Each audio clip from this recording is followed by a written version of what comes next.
नमस्कार प्रशिक्षणार्थी बंधू भगिनींनो, आपण गेल्या 2 दिवसापासून कुक्कुटपालन व्यवसाय या संदर्भामध्ये आपण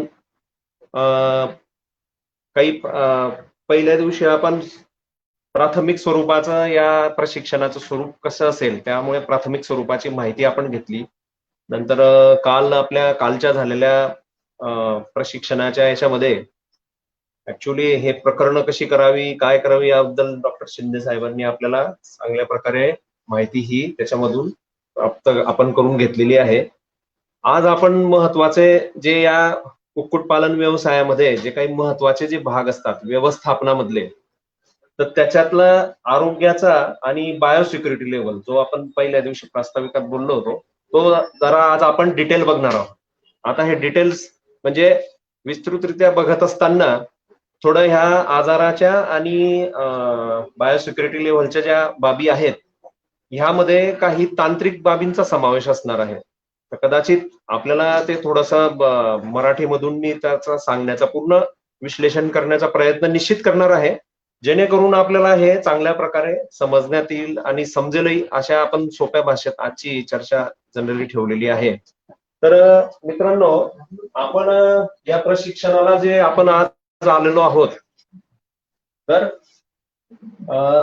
व्यवसाय या शब्दाला आपण खूप मोठ्या प्रमाणात याची डेफिनेशन किंवा याचं व्यापक स्वरूप या दृष्टिकोनातून आपण ह्या सगळ्या प्रशिक्षणाचा लाभ निश्चितच घेतला पाहिजे आणि या दृष्टिकोनातून पुढे आपल्याला हे प्रशिक्षण घेऊन या व्यवसायात उतरण्यासाठी आपल्याला काही बाबींची जी आवश्यकता आहे त्याचा आपण या प्रशिक्षणाच्या दरम्यान त्या विषयांचा उहापोह करून त्या दृष्टीने गेल्यास आपल्याला निश्चितच चांगल्या प्रकारे या व्यवसायाच्या माध्यमातून फायदा हा होणार आहे आणि एक उपजीविकेचं साधन जे आपण ग्रामीण भागासाठी म्हणतो, मुख्यत्वे जे आपले खूप इंटिरियर भाग आहेत, काही आदिवासी भाग आहेत जिथं अजूनही काही पाडे आहेत, तिथं गाडी वगैरे किंवा अजूनही कसली साधन दळणवळणाची अजूनही पोहोचत नाही, पण अशा भागापर्यंत हा कुक्कुटपालनाचा व्यवसाय किती चांगल्या प्रकारे आपल्याला करता येईल, तर त्याला व्यावसायिक दृष्टिकोन कसा ठेवावा ह्या मुद्द्याला आपण थोडीशी या मुद्द्यावर थोडी चर्चा करून मग आपल्या विषयाकडे आपण हात घालूया. व्यवसाय करत असताना याच्या 2 बाजू आहेत, नफा आणि तोटा. कधीही आपल्याकडे जनरली आपण काय विचार करतो, आपण या बाबीचा जास्त विचार करतो. तो करणं आवश्यक आहे, कारण ती बाब समजली, तोट्याची जर बाब समजली तर निश्चित आपल्याला नफ्याच्या ह्या काही बाजू समजू शकतात. आता हे कशामुळे येतो, कुक्कुटपालन व्यवसाय आपण या प्रशिक्षणाला आपण इथं उपस्थित आहात म्हणजे आपण भविष्यात कुक्कुटपालन व्यवसाय करणार आहोतच, हे आपण त्याची आपण खूणगाठ किंवा काय हे बांधून घेतलेलं आहे. तर आपल्याला हा व्यवसाय करायचाच आहे, म्हणून ह्या तोट्याच्या दृष्टीने काही ज्या बाबी आहेत व्यवस्थापनामधल्या त्या आपण प्रामुख्याने बघणार आहोत. आता ह्या व्यवस्थापनामधल्या ज्या बाबी आहेत त्या कोणत्या कोणत्या येतात प्रामुख्याने त्या आपण बघूया. तर व्यवस्थापनामध्ये एकूण 6 ते 7 बाबी आपल्या निश्चितच निदर्शनास मी आणू इच्छितो. त्याच्यामध्ये पहिला भाग आहे पाण्याचा, दुसरा भाग आहे आहार, तिसरा आपला आरोग्याविषयीचा आहे, चौथा जो भाग आहे जैव सुरक्षितता म्हणजे बायोसिक्युरिटी लेव्हल जे आपण म्हणतो, बायोसिक्युरिटी मेजर्स, ही जैव सुरक्षिततेची जी कुक्कुटपालन व्यवसायात खूप महत्वाचा पार्ट आहे. त्याच्यानंतर सगळ्यात महत्वाचा आणि ज्याच्यावर आपला नफा तोटा जो जी बाब अवलंबून आहे ती म्हणजे बाजारपेठ. या आपल्या व्यवसायासाठी बाजारपेठ उपलब्ध होणे हा पण एक व्यवस्थापनाचा भाग आहे. त्याच्यानंतर दळणवळण आणि व्यवसायाची निवड. तर दळणवळण हा आपण काल प्रामुख्याने त्याच्यामध्ये मोठ्या प्रमाणात चर्चा आपली झालीच आहे आणि मुख्यत्वे निवड आपल्या या व्यवसायामध्ये काही अशा बाबी आहेत की त्या व्यवसायाच्या अंतर्गत आपल्याला त्याची निवड करायची आहे. आता या व्यवसायाची निवड करत असताना आपल्याला हा व्यवसाय करायचा असेल तर तो कोणता, ब्रॉयलर म्हणजे मांसल उत्पादन करून ते पक्षी सांभाळणे आणि ते काय त्यांचं विहित कालावधी झाला की त्यांना त्या कॉन्ट्रॅक्ट फार्मिंगने असो किंवा सेल करून टाकणे. तर ब्रॉयलर फार्मिंगचा एक पार्ट असतो. त्याच्यानंतरचा असतो लेयर. हे तुम्ही बऱ्याच ठिकाणी बघितलंही असेल, ऐकलंही असेल. परंतु लेयर फार्मिंग म्हणजे अंडी देणारी जे कुक्कुटपालन व्यवसाय आहे, अंडी देण्याच्या उत्पादन जे आपण घेऊन अंडी विकून त्याच्यामधून जो व्यवसाय करणार आहे, तर तो हा या लेअरचा एक व्यवसाय असतो.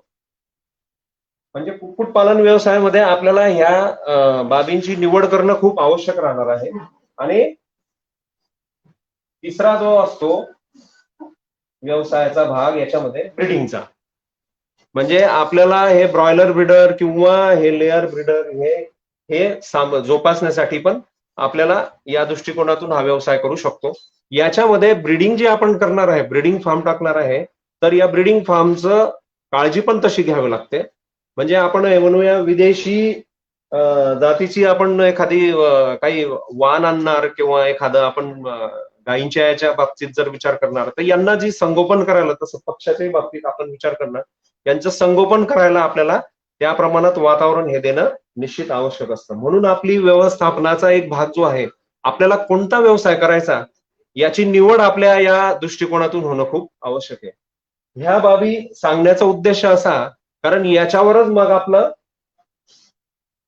व्यवस्थापनाचा जो भाग आहे, जो मुख्य भाग आहे, ज्याच्यावर खूप मोठ्या प्रमाणात खर्च किंबहुना बरेचसे पोल्ट्री किंवा कुक्कुट व्यावसायिक हे एकदम पूर्णतः नेस्तनाबूत झालेले आहेत, याच्याकडे दुर्लक्ष झाल्यामुळे, म्हणजे आरोग्याचा भाग. तर ह्या तुमच्या या सगळ्या सिलेक्शनवर, म्हणजे तुम्ही कोणता व्यवसाय निवडतात त्याच्यावर आरोग्याचा भाग हा निश्चित अवलंबून आहे. आपण या आरोग्याच्या भागामध्ये सगळं आपण या तिघ दृष्टिकोनातून काय काय आपण काळजी घेतली पाहिजे, कोणत्या आजार त्याच्यामध्ये येतात, त्या आजारांची माहिती पण आपण याच्यामधून जाणून घेणार आहोत. तर हे सगळं करत असताना हा एक अवेअरनेस तुमच्यापर्यंत, किंवा हे थोडस तांत्रिक बाब होईल, परंतु तुमच्या कानावर हे काही शब्द पडले तर निश्चित तुम्हाला व्यवसाय करताना ह्या बाबींचं जेव्हाही तुम्ही समोरच्याला जेव्हा हे सांगणार आहात व्यवसायाच्या बद्दलचं, की किती, एखाद्याने विचारलं तुम्हाला की आपल्याला किती ज्ञान आहे किंवा आपल्याला याच्यातली किती माहिती आहे, अशा वेळेस आपल्याला हे सांगायला खूप चांगल्या प्रकारे तुम्हाला सांगता येईल. हाच दृष्टिकोन ठेवून आपण याच्याकडे आपण जाणार आहोत. तर आता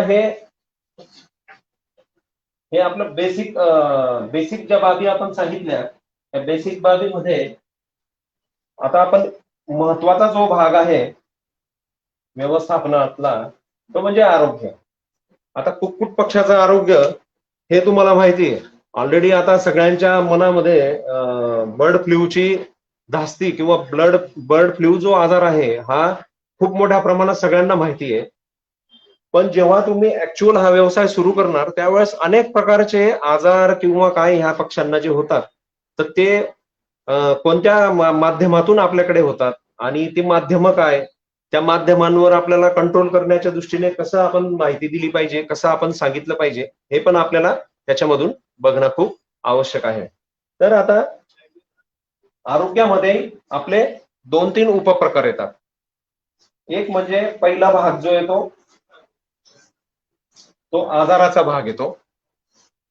आजार काय आहेत हे जर जाणून घेतलं आपण, या आजारांपासून उत्पन्न होणारी जी आपली प्रोडक्शन लॉस आहे, म्हणजे जी उत्पादन क्षमता किंवा त्याचं पुढे आपल्याला उत्पादन मिळणार जे आहे ते किती घट होतं किंवा त्यांना कंट्रोल केल्यावर ते कसं अबाधित ठेवायचं, याच्याबद्दलचा आपण याच्यामध्ये आजारांमध्ये बोलणार आहोत.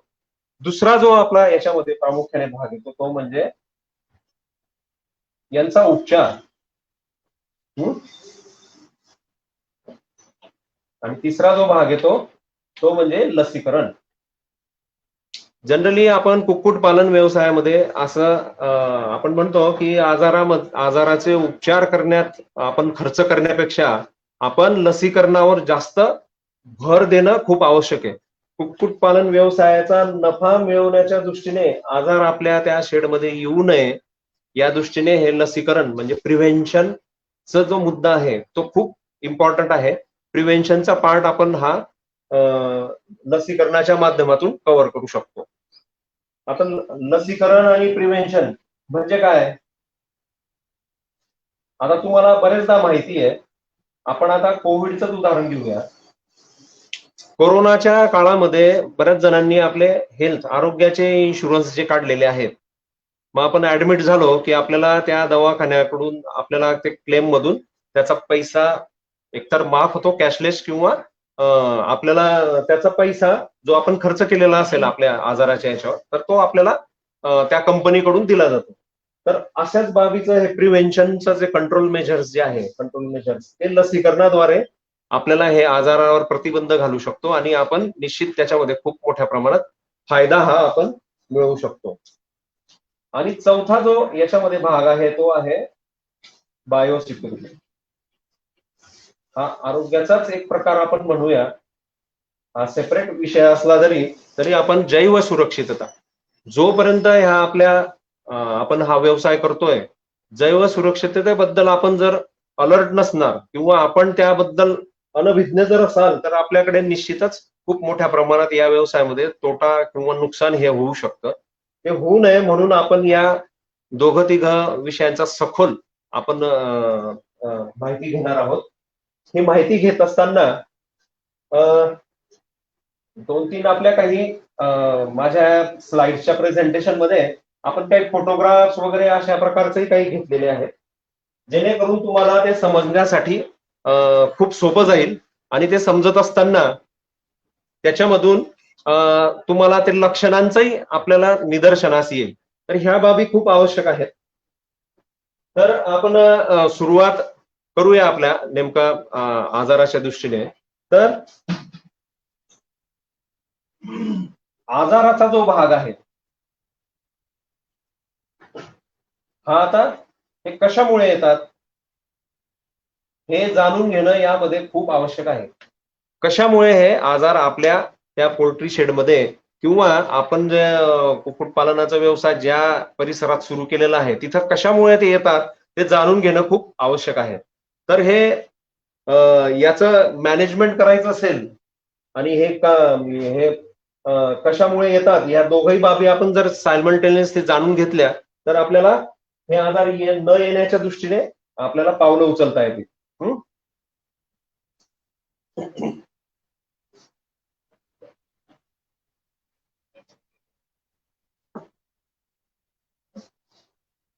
आता या कुक्कुटपालन व्यवसायामध्ये आजार प्रामुख्याने जे प्रसार होतात ते आहे संसर्गजन्य काही आजार आहेत. त्याच्यामध्ये हवा, पाणी, त्याच्यानंतर काही आपले भांडे जे तिथं त्या कुक्कुटपालन व्यवसायामध्ये जे आपण वॉर्डर आहे, फीडर्स आहेत, वेगवेगळे साहित्य जे लागतात, ह्यांच्या माध्यमातून पण आपल्याला मोठ्या प्रमाणात या आजारांचा प्रसार हा होतो. त्याच्यानंतर आपल्या परिसराच्या इथं म्हणजे तुमचा जो कुक्कुटपालनाचा शेड आहे त्याच्या आजूबाजूला खूप झाडी आहे, दाट झाडी असतील, त्यामध्ये येणारे जे आता पक्षी जे आहे, काही वाईल्ड अॅनिमल्स आहेत, यांच्या मार्फत पण आपल्या या शेडच्या पक्ष्यांमध्ये आजार हे पसरू शकतात. कारण हे त्या आजाराचे कॅरियर असतात, म्हणजे तो आजार वाहून घेणारे हे सगळे घटक जे आहेत, हे वाहणारे सगळे जे घटक जे आहेत, हे घटकाच्या संपर्कामध्ये आपल्या त्या शेडमधले जर पक्षी आलेत तर निश्चितच मोठ्या प्रमाणात ह्या आजारांना आपले पक्षी बळी पडून खूप मोठ्या प्रमाणात याच्यात नुकसान होतं. आता तुम्हाला मग अशी मी जे 3 मुद्दे सांगितले, निवड जी करायची आहे, त्याच्यामध्ये एक महत्वाचा मुद्दा जो राहिला आहे आपला, तो म्हणजे परसातील कुक्कुटपालन.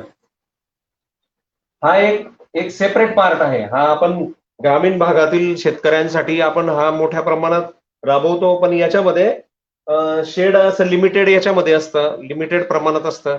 त्याचंही संगोपन करताना आपण बायोसिक्युरिटी लेवल वगैरे त्याच्या कशा कॉस्ट आहेत, काय आहेत, त्याच्याप्रमाणे आपण त्या मेंटेन करायला निश्चितपणे त्याला पण ह्या बाबी लागू होतात आणि त्या मेंटेन करणं आपल्याला आवश्यक असतात. तर परसातील कुक्कुटपालन आणि ते 3 आपण ब्रॉयलर लेअर आणि आपलं तिसरा जो पार्ट सांगितला होता तो ब्रीडिंग फार्मचा. तर हे ब्रॉयलर लेअर ब्रीडिंग हे 3 व्यापारी पद्धतीने आपण म्हणजे कमर्शियल पोल्ट्री आपण त्याला म्हणतो, आणि बॅकवर्ड पोल्ट्री म्हणजे परसातील कुक्कुटपालन हे आपण या आपल्या ग्रामीण भागातील खास करून मोठ्या व्यापक स्वरूपात नाही, पण ग्रामीण भागातील टप्प्याटप्प्या काही भागांमध्ये आपण हे प्रसातील कुक्कुटपालनाचा व्यवसाय करत असतो. या दोघांच्या बाबींवर आजाराचं प्रमाण हे आणि स्वच्छतेचं प्रमाण, आजार होऊ नये याच्यासाठी ते अवलंबून असतं. तर ह्या दोघं बाबी आपल्याला लक्षात ठेवणं खूप आवश्यक आहे. याच्यातले डिटेल्स आपले पुढील वक्ते ते काही येतील ते त्याबद्दल घेणार आहेतच. तर मग अशी मी तुम्हाला सांगितलं की हे आजार प्रसार कशामुळे होतात, तर त्याची जी माध्यमं सांगितली ती माध्यमं सगळी आपल्याला जाणून घेणं आणि त्याच्यावर चर्चा करणं खूप आवश्यक आहे. हवा आहे, पाणी आहे, मग मी व्हिजिटर्सही सांगितले होते. असे अनेक मुद्दे असे अनेक मुद्दे आहेत ज्याच्यामुळे रोगाचा प्रसार होतो. काही आजार हे आता आजाराचे वेगवेगळे प्रकार आहेत. काही आजार हे जीवाणूजन्य आजार असतात, काही हे विषाणूजन्य असतात. नंतर आपले प्रोटोझोअल इन्फेक्शन म्हणजे एक पेशीय परोपजीवी जो आहे याच्यापासून काही आपल्याला आपल्या या पक्ष्यांना आजार होतात. त्याच्यानंतर पॅरासाइट म्हणजे परोपजीवी जे आहेत काही, त्याच्यामध्ये गोचिड गोमाशे आहेत, नंतर काही आतमध्ये असणारे जे जंत जे आहेत यांच्याही माध्यमातून हे आजाराचं प्रमाण आपल्या या पक्ष्यांना येऊ शकतं. तर आपण स्टेप बाय स्टेप एक एक आजार आपण साधारणतः याच्यामध्ये बघूया. आता विस्तृत त्याची आपण पूर्ण माहिती घेऊ. तर ही माध्यमं जी आता ही स्लाइड तुम्ही जी बघत आहात याच्यामध्ये काही माध्यमं आपण दिली की आपल्या या शेडमध्ये कोणत्या कोणत्या प्रकारे हे आजार मिक्स होतात, कुठल्या कुठल्या प्रकारे हे आजार आपल्याकडे या शेडमध्ये एंट्री करतात. तर ही माध्यमं जसं आपण मगाशी डिस्कस केलं तर त्याप्रमाणे ही आहेत. आता आपण याची प्रत्येक आजाराची थोडक्यात सखोल माहिती घेण्याचा प्रयत्न करूया. हा प्रयत्न याच्यामध्ये महत्वाचा भाग असा असणार की काही तांत्रिक शब्दांचा याच्यामध्ये उल्लेख असणार, कारण हे आजार जे आहेत हे जीवाणूजन्य विषाणूजन्य आजार जे आहेत याच्यात काही तांत्रिक बाबीचे लक्षणांचं विस्तृत त्याच्यामध्ये माहिती दिलेली आहे. आता आपण हा पहिला आजार जो बघितला तो सगळ्यात अतिशय घातक आजार आहे, राणीखेत. हे राणीखेत नावाचं जे गाव आहे इथे हा आजार आपल्या भारतामध्ये प्रथमतः दिसून आला कुक्कुट पक्ष्यांमध्ये, म्हणून त्याचं नाव राणीखेत डिसीज पडलं. पण त्याला इंग्लिशमध्ये न्यू कॅसल डिसीज असं पण म्हणतात, न्यू कॅसल डिसीज. आता हे न्यू कॅसल डिसीज जे आहे या आजारामध्ये मोठ्या प्रमाणात हा पक्ष्यांना मोठ्या प्रमाणात होतो. जे 8 आठवड्यापर्यंतचे जे पक्षी असतील त्यांच्यामध्ये याचा प्रसार खूप मोठ्या प्रमाणात होतो. हा कसा होतो याचे लक्षणं काय दिसतात, हा व्हायरल आहे म्हणजे विषाणूजन्य हा आजार आहे. याच्यामध्ये खूप टेम्परेचर येतं पक्ष्यांना, जे की आता कुक्कुट पक्ष्यांचं टेम्परेचर बघणं म्हणजे इतकं आपल्याला त्याच्यामध्ये आपल्याला वारंवार त्याचं तपासणी करून ते बघून घेणे खूप आवश्यक आहे. नॉर्मल टेम्परेचर काय वगैरे ह्या सगळ्या बाबी आपल्याला जाणून घेणे खूप, जेव्हा आपण स्वतःहून त्या व्यवसायामध्ये इन्व्हॉल्व्ह होणार त्यावेळेस ह्या बाबी आपल्याला सगळ्या निश्चितच कळतील. नंतर या तापासोबत त्यांना सगळ्यात महत्वाचं एक लक्षण जे आहे, त्यांची जी विष्ठा जी आहे ती हिरवट पिवळसर अशा प्रकारे, हा सगळ्यात मोठं लक्षण जे आहे या आजाराचं ते म्हणजे हिरवट पिवळसर रंगाची विष्ठा त्या पक्ष्यांच्या गुदद्वारातून पडते, जी आपल्याला फोटोमध्ये खालच्या फोटो जो आहे स्लाइड मध्ये त्याच्यामध्ये आपल्याला प्रकर्षाने दिसून राहिलं की तो पक्षी बसलेला आहे त्याच्या बाजूला जी विष्ठा दिसते ती हिरवट पिवळसर रंगाची आहे. हे होणं म्हणजे काय, त्या पक्षाला हा आजार निश्चित प्रकारे झालेला आहे. या आजारावर अजून याचे काही ऍडिशनल लक्षणं आहे, याचे काही अजून महत्वाचे जे लक्षणं आहेत ती म्हणजे श्वास घेण्यास त्रास होतो या पक्ष्यांना. श्वास घेण्यास खूप मोठ्या प्रमाणात त्रास होतो. श्वास न घेता आल्यामुळे त्यांची मान अशी उंच होते. मान उंच झाल्यामुळे काय होतं, हा जो आपला जो त्यांच्या पक्ष्यांचा जो घशाचा जो भाग आहे तो स्ट्रेच केला जातो. स्ट्रेच केला झाल्यामुळे तो पक्षी श्वास घेण्यासाठी ती मान अशी वर स्ट्रेच करतो. म्हणून या आजाराला मराठीतून आपण म्हणतो मानमोडी पण असं म्हणतो. ज्या पक्ष्यांना हा आजार झालेला आहे, ज्या पक्ष्यांना हा आजार झालेला आहे यांना आपण मराठीतून या आजाराला मानमोडी या नावाच्या आजाराने पण असं म्हटलं जातं. तर मानमोडी या आजारामध्ये अजून 2-3 लक्षणं दिसतात. नाकातून मोठ्या प्रमाणात स्राव येतो याच्यामध्ये. हा स्राव जो आहे, हा स्राव सारखा वाहत असतो, ज्याच्यामुळे ते नाकपुड्या ज्या आहेत त्या पक्ष्याच्या त्या चोकअप होतात आणि कालांतराने श्वासाअभावी आणि याच्या अभावी हे पक्षी मरायला लागतात. आणि याचा प्रसार हा खूप झपाट्याने होतो. आपला जर फ्लॉक असेल 10,000, 5,000, 20,000 असा जर फ्लॉक असेल आणि एक 4-5 पक्ष्यांना जर झाला, तर हा खूप मोठ्या प्रमाणात याचा प्रसार हा झपाट्याने आपल्या त्या पूर्ण फ्लॉकमध्ये होतो. अशी लक्षणं जर दिसून आली, तर निश्चित आपण तसे पक्षी तात्काळ वेगळे काढायचे त्या शेडमधून आणि दुसऱ्या शेडमध्ये त्यांना ट्रान्सफर करून तिथे त्याचं संगोपन करायला सुरुवात केली पाहिजे. सगळ्यात पहिले म्हणजे आयसोलेशनचा पार्ट जो आहे, आयसोलेशन म्हणजे आजारी पक्षाला आपल्या या चांगल्या पक्ष्यांच्या याच्यातून त्वरित लगेच इमिजिएट आपल्या लक्षात आल्या आल्या लगेच बाजूला काढणे, हा सगळ्यात मोठा चांगला त्याच्यामधला उपाय हा या आजारांच्या दृष्टीने आहे. तर नाकातून श्राव येणे, नंतर भूक मंदावणे म्हणजे त्या पक्षीची जी भूक जी आहे ती पण मोठ्या प्रमाणात मंदावते, म्हणजे पक्षी ते फीड जे आपण टाकतो आहे किंवा फीड जे जात आहे ते त्यांना खायला म्हणजे खायला ते उत्सुक नाहीयेत, एका बाजूला जाऊन बसलेले आहात. तिथं आपल्या स्लाइडमध्ये दिसतंय की त्यांचं स्किन पण बघा एकदम असे रफ झालेली दिसते. तर हे सगळे आपल्या या आजाराची जी काही लक्षणं जी आहेत, ती लक्षणं आपण अशा प्रकारची लक्षणं जर दिसून आली, तर हा राणीखेत नावाचा किंवा मानमोडी नावाचा हा आजार आहे. आता ह्या व्हायरल डिसीजवर किंवा ह्या आजारांवर लसीकरण हाच एक प्रभावी उपाय आहे. याच्यामध्ये आपण औषधोपचार करून हे आजार बरे पोल्ट्रीतले शक्यतो जेवढेही आजार आहेत, हे लसीकरणानेच आपण त्यांना कंट्रोलमध्ये ठेवू शकतो. लसीकरण जर नसेल आपलं रेग्युलर, तर यांचं आपल्या या आजारांपासून आपल्या या व्यवसायाला खूप मोठ्या प्रमाणात फटका बसतो. तर आता लसीकरण कधी करायचं, कसं करायचं, कोणत्या स्टेजला करायचं ते आपण पुढे या या या सेशनमध्येच आपण पुढे बघणार आहोत. प्रत्येक आजाराचा आपण डिटेल ते व्यवस्थित जाणून घेऊ आणि त्याच्यानुसार कोणत्या वयामध्ये कसं कुठे लसीकरण कसं करायचं, तर ते पण तक्त्याच्या स्वरूपात आपण तुम्हाला आम्ही हे समजून सांगू शकतो. दुसरा याच्यामध्ये जो भाग आहे हा झाला पहिला आपला आजार. दुसरा जो आजार आहे याच्यामध्ये तो आपण जाणून घेऊया, त्याची लक्षणं आपण बघूया. हा एक सगळ्यांना माहिती आहे. हा आजार हा आजार जवळपास सगळ्यांना आपण माहिती आहे आणि सगळ्यांनी जवळपास याच्याबद्दलची माहिती विचारलेली पण आहे.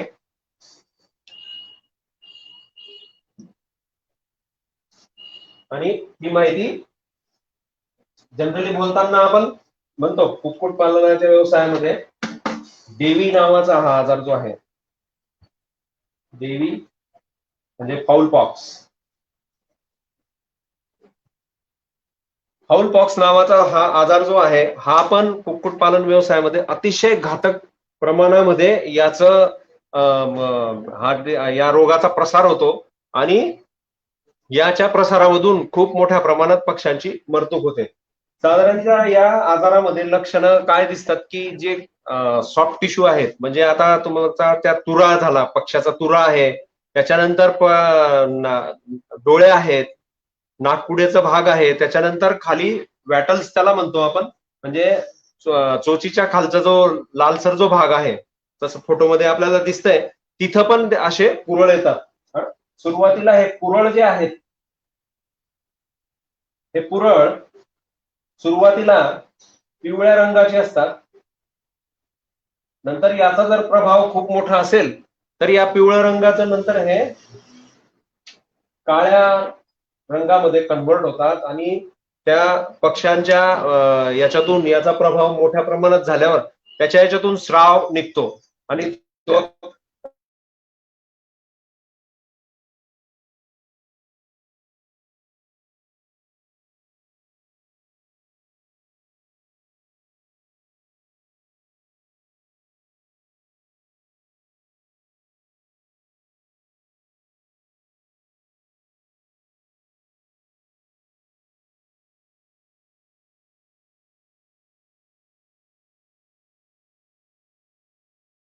हा येताना दिसतोय. नंतर तुऱ्यावर असे काळे काळे ठिपक्यांचे जे आहेत, हे सगळे त्या काळे काळे ठिपके जे दिसत आहेत ते पुरळ सगळे आलेले आहेत. आणि हे नागपुडीचे आणि त्याच्या जवळ येऊन शेवटी जी श्वासनलिका जी आहे आपली ती कालांतराने चोकोप होते आणि हे पक्षी मरायला लागतात. म्हणून हे हा आजार, देवीचा आजार हा या पक्ष्यांमध्ये खूप घातक प्रमाणात याचा प्रसारही होतो आणि हा कुठं ना कुठं तरी याचा प्रभाव हा निश्चितच आपल्याला दिसून येतो. यालाही आपल्याला हाही एक व्हायरल इन्फेक्शनच आहे. व्हायरल म्हणजे विषाणूजन्य हा आजार आहे. ह्या विषाणूजन्य आजारामध्ये आपल्याला काळजी घेणं खूप आवश्यक आहे. याच्यामध्ये आपले जे सिस्टीम जी आपण जी वापरलेली असणार, डीप लिटर सिस्टीम असेल, म्हणजे गादी पद्धत त्याला म्हणतात, किंवा केज सिस्टीम असेल, पिंजरा पद्धत याला जी आपण म्हणतो, तर पिंजरा पद्धत जी आहे ही पिंजरा पद्धतीमध्ये आपल्याला तिथल्या शेडची पूर्ण काळजी घेणं खूप आवश्यक आहे. ज्या शेडमध्ये आपण कोणताही पिंजरा पद्धत असो किंवा डीप लिटर, याच्यामध्ये या रोगाचा प्रसार होऊ नये म्हणून त्याची पण काळजी आपल्याला वेळोवेळी घेणं आवश्यक आहे.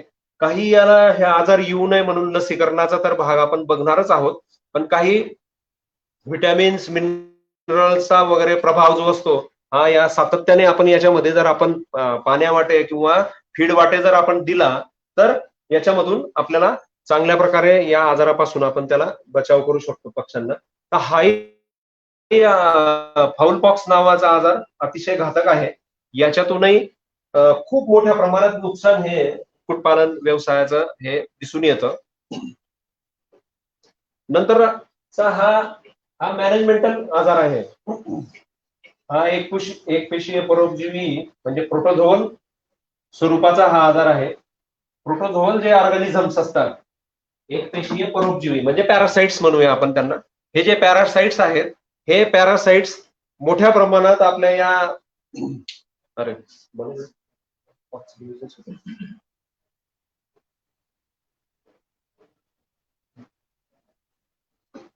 हे पॅरासाइट्स जे आहेत, या पॅरासाइट्स पासून हे मोठ्या प्रमाणात या आजाराचं लक्षणं आपल्याला दिसतात.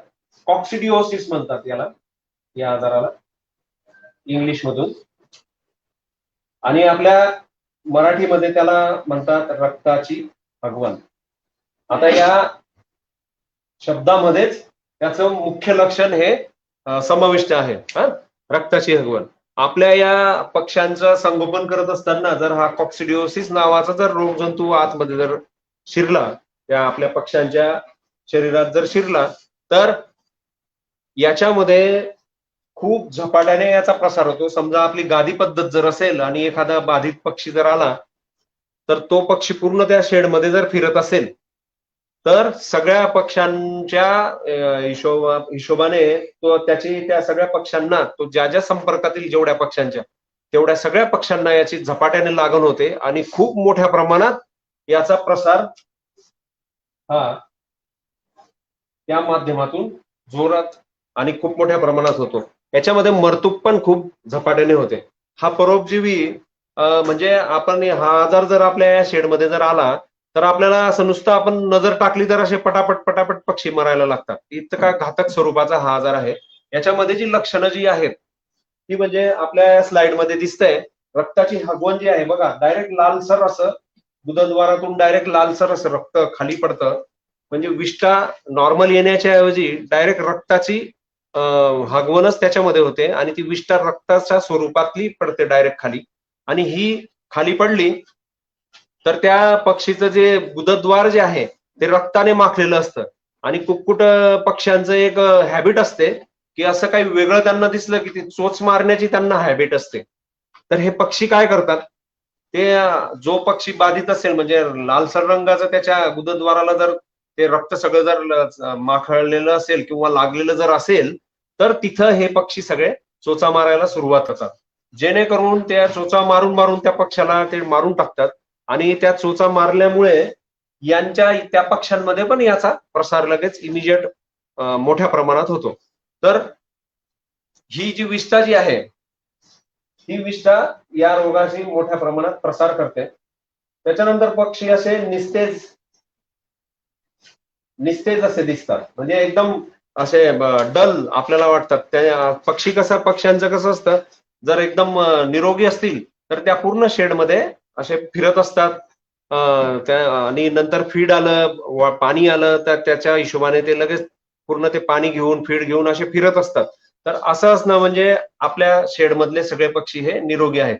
परंतु या आजारामध्ये आपल्याला असे निस्तेज दिसतात. त्याच्यामध्ये फोटोमध्ये बघा असे 3-4 पक्षी असे एकत्र गोळा होऊन असे उभे आहे. नंतर त्यांची स्किनची जी चकाकी आहे, पंखांची जी चकाकी आहे ती पूर्ण खराब झालेली आपल्याला दिसून येते. तर हे सगळे निस्तेज झालेले पक्षी असे उभे एकाजवळ राहतात.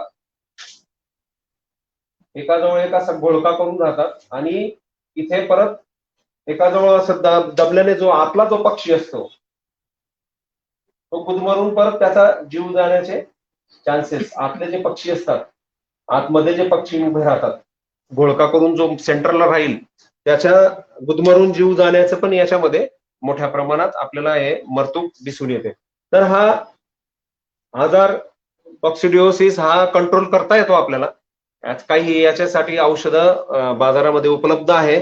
नंतर आपली जर कॉन्ट्रॅक्ट फार्मिंग सिस्टीम असेल तर तिथले जे कॉन्ट्रॅक्ट फार्मिंग ज्यांच्याकडून ज्या कंपनीकडून आपण घेतली असेल तर त्यांच्याकडून या आजाराविषयीची औषधं पुरवले जातात आणि ते आपल्या या पूर्ण शेडच्या काही डीप लिटर मध्ये काही औषधं मिक्स करून त्याच्यापासून आपल्याला बचाव या रोगाचा करता येतो. काही फीड मध्ये आपल्याला याच्या प्रकारची औषधे मिक्स करून त्याच्यामधून या आजाराचंही आपल्याला कंट्रोल हे करता येतं. परंतु हा आजार लक्षात येता येता बऱ्याच पक्ष्यांची ही मरतूक ही झालेली असते. या आजारामध्ये पोस्टमॉर्टम जर केल्यानंतर सिकम नावाचा एक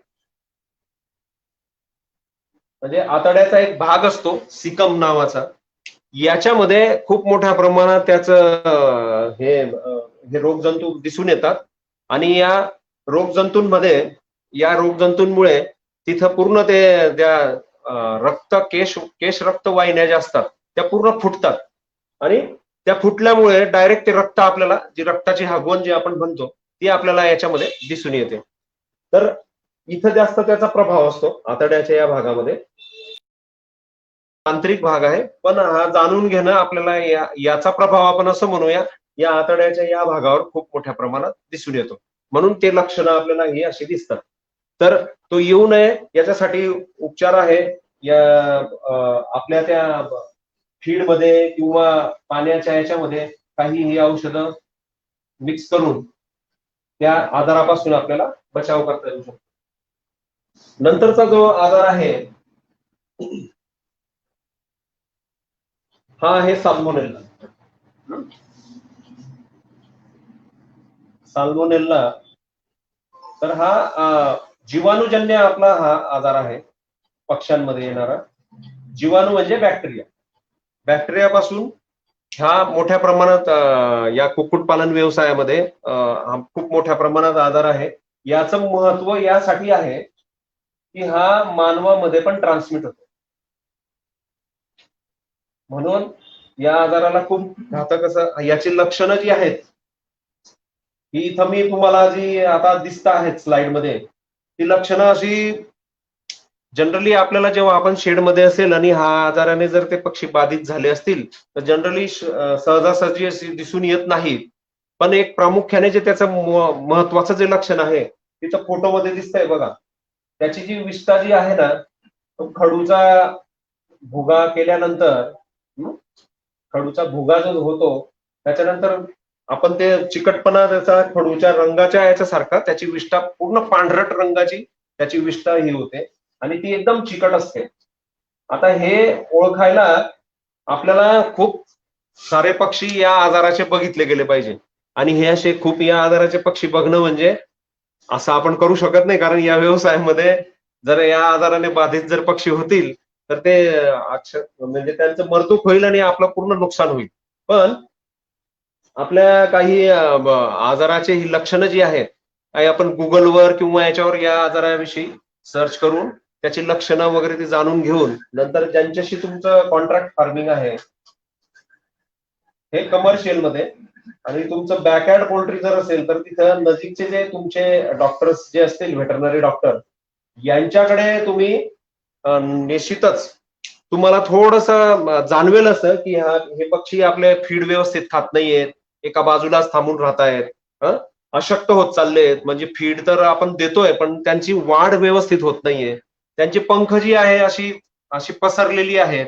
अशा प्रकारची जी लक्षणं जर तुम्हाला दिसून आली तर निश्चित तुम्ही समजायचं की ह्या आपल्या या पक्ष्यांना काही ना काही आजार किंवा काही ना काही आपत्ती आलेली आहे.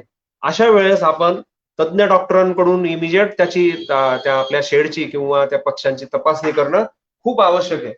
तज्ञ डॉक्टरांकडून तपासणी केल्यानंतर आपल्याला मग त्या डॉक्टरांकडून निश्चित माहिती होते की हा आजार कोणत्या स्वरूपाचा आहे. कारण ते मेलेल्या 1-2-4 पक्ष्यांचं पोस्टमॉर्टम केलं की त्या पोस्टमॉर्टम मध्ये जे काही आपल्याला लक्षणं दिसतील, ज्या ऑर्गन्स मध्ये किंवा जे आतले जे काही घटक आहेत याच्यामध्ये जे काही लक्षणं दिसतील त्याच्यावरून ते तुम्हाला कन्फर्म तसं सांगतील आणि त्याप्रमाणे त्या आजारापासून बचाव करण्यासाठी औषध उपचार पण सुचवतील. कॉन्ट्रॅक्ट फार्मिंग मध्ये तुमचा कॉन्ट्रॅक्ट ज्यांच्याशी झालेला आहे त्या कंपनीच्या संबंधित त्या सर्व्हिस प्रोव्हायडरला किंवा त्या संबंधित व्यक्तीस जर आपण बोलवलं तर तोही टेक्निकलच असेल तर त्याला जर बोलवलं तर तो इमिजिएट तुमचा हा प्रॉब्लेम सॉल्व्ह करून देऊ शकतो. पण ही लक्षणं जी आहे ही जी प्रामुख्याने मी जी दिलेली आहे आणि याच्याबद्दल जे सांगतोय हे तुमच्या ऍटलिस्ट कानावरून जाऊन आणि चित्ररूपाने मुद्दामून दाखवलेले आहे की असं काही दिसल्यास जास्त प्रमाणात दिसल्यास तर तुम्हाला त्याच्यातून निश्चित काहीतरी आपल्या या शेडमध्ये पक्ष्यांच्या शेडमध्ये काहीतरी बिघाड झालेला आहे. हे थोडस तरी याची जाणवणी किंवा याचं ही बाब निदर्शनास येण्याच्या दृष्टीने हा मी आपल्याला या स्लाइडच्या माध्यमातून ते चित्ररूपाने दाखवण्याचा प्रयत्न करतोय. हे सगळं लक्षात येण्यासाठी आपल्याला हे वारंवार बघणं, हा अनुभव घेणं हे खूप आवश्यक आहे. पण जसं आपण म्हणतो अनुभव म्हटल्यावर विषयाची कोणी परीक्षा करतं का? नाही करत. म्हणून आजाराची आपण लक्षणं बघण्यासाठी परीक्षा करावी किंवा बघावं असं कोणाकडे यायला नको. पण त्यातल्या त्यात आलेच तर आपल्याला थोडंफार त्याच्यामधली माहिती असणं खूप आवश्यक आहे, खूप गरजेचं आहे. म्हणून आपण हे लक्षणं आणि त्याच्याबद्दलचे काही फोटोग्राफ्स आपण बघतोय. तर हाही साल्मोनेला हा अतिशय घातक आजार आहे. याच्यामध्ये ही एक बाब लक्षात घेतली पाहिजे. हा मानवामध्ये ट्रान्समिट होणारा आजार आहे. मानवामध्ये याचा जर तुमचा संपर्क जर त्या बाधित पक्ष्यांशी जर आला तर निश्चितच याचे लक्षणं त्या संपर्कात जे तिथले जे लोक आले असतील किंवा जे तिथले सुपरवायझर म्हणा किंवा काम करणारे जे लोक असतील ती जर आले असतील तर त्यांना हा निश्चित हा आजार होतो. आणि मानवामध्ये झाल्यामुळे याला आपण झुनॉटिक इम्पॉर्टन्स म्हणून म्हणतो. म्हणजे प्राण्यांपासून मानवामध्ये होणारा अजून एक आजार आहे पुढचा, तो आपण घेऊया. पण शासनाकडून या आजाराच्या दृष्टीने हा मानवामध्ये होतो म्हणून याच्या शासनाकडून प्रयोगशाळा जी आहे आपल्या पशुसंवर्धन विभागामध्ये आपली जी रिजनल विभागीय प्रयोगशाळा जी आहे इथं या आजाराविषयीचं टेस्टिंग केलं जातं त्या पूर्ण शेडमध्ये. त्या पक्ष्यांचं टेस्टिंग केल्यानंतर आपलं रक्ताचं त्याचं टेस्टिंग करतात. त्याच्यामध्ये या आजाराचे जर आपल्याला विषाणू आपलं जीवाणू जर दिसून आले तर आपल्याला निश्चितपणे सांगता येतं की हा आजार तुमच्या इथं सुरुवात झालेली आहे किंवा मोठ्या प्रमाणात आहे आणि त्याप्रमाणे लगेच उपचार त्याच्यावर करून आपल्याला या आजारापासून ते पक्षी दगावणार नाहीत अशी काळजी घेण्यासाठी ह्या काही प्रयोगशाळांमार्फत त्याच्या चाचण्या ज्या आहेत त्या करून घेणं खूप आवश्यक आहे. आणि शासनाच्या नियमाने या आजाराच्या सगळ्या ज्या चाचण्या ज्या आहेत तुमच्या मोठ्या प्रमाणात जर पक्षी असतील म्हणजे साधारण तुमचा 5,000 ते 10,000 किंवा याच्यावर जर तुमच्याकडे पक्षी असतील, ब्रॉयलरच्या जनरली आपण ब्रॉयलरचा नाही बघत पण कारण ब्रॉयलर हे इमिजिएट विकले जातात, सेल होऊन जातात, त्याच्यामुळे जनरली त्याच्यामध्ये आपण हे घेत नाही. पण लेअर किंवा ब्रीडर्स जर असतील आपले तर त्याच्यामध्ये हमखास आपल्याला या आजाराच्या चाचण्या ह्या करणं खूप आवश्यक आहे. याची सुविधा आपली जी प्रयोगशाळा जी आहे विभागीय रोग अन्वेषण प्रयोगशाळा नाशिक इथे आहे, आपल्या नाशिक जिल्ह्याच्या दृष्टीने सांगतो. तर त्या प्रयोगशाळेकडून याच्या चाचण्या केल्या जातात आणि ह्या नाममात्र सेवा शुल्क आपल्याला द्यावं लागतं प्रति पक्षामागे. आणि त्या सेवा शुल्कातून त्या चाचणीमधून आपल्याला या आजाराचं, आमचा शेड हा बाधित नाहीये, या आजारापासून आमचा शेड किंवा आमचे हे कुक्कुट पक्षी अगदी चांगले आहेत याचं सर्टिफिकेट पण दिलं जातं. आणि जर ते पॉझिटिव्ह मिळाले तर तसंही सर्टिफिकेट दिलं जातं, जेणेकरून तो कुक्कुटपालक व्यावसायिक जो आहे तो आपला सतर्क होईल आणि सतर्क होऊन त्या बाधित पक्ष्यांना वेगळं काढून चांगलं परत त्याचं शेड जे आहे ते अगदी चांगल्या प्रकारे करता येईल, चांगले निरोगी पक्षी ठेवण्यासाठी या सगळ्या चाचण्या आणि त्याचं काळजी ही घेतली जाते. तर ही निश्चित ज्यांच्याकडे लेअर किंवा मी या वतीने सगळ्यांना आव्हान करतो, ज्यांच्याकडे ऑलरेडी तुमचे काही नातेवाईक असतील, ज्यांच्याकडे हे असेल लेअर फार्म या संख्येने जर असेल, तर त्यांना निश्चित आपल्या इथे प्रयोगशाळेकडे अशोक स्तंभच्या इथे आमचा दवाखाना आहे, त्याच्या वरच्या मजल्यावर प्रयोगशाळा आहे, तिथं तुम्ही निश्चित याच्याबद्दलची माहिती आणि चाचण्या हे करून घेणं आवश्यक आहे. तर हा मानवामध्ये पसरणारा आजार असल्यामुळे आपल्याला याची काळजी घेणं खूप आवश्यक आहे. याच्यानंतरचा जो आपला आजार येतो तो म्हणजे मरेक्स डिसीज. हा मरेक्स डिसीज जो आहे, मरेक्स नावाचा जो आजार आहे हा पण खूप साधारणतः यंग जो फ्लॉक असतो आपला, म्हणजे एकदम काय 8 आठवडे 9 आठवडे पर्यंतचा पक्ष्यांमध्ये हा आजार आपल्याला प्रामुख्याने दिसतो. म्हणजे डे ओल्ड पासून 0 डे पासून 1 दिवसाच्या पक्षापासून तर 7 8 9 आठवड्याच्या पक्ष्यांपर्यंतच्या वयाच्या याच्यामध्ये हा आजार आपल्याला दिसून येतो. याच्यामध्ये जी काही आपल्याला लक्षणं दिसतात, हा साधारणतः वजनात घट होणे,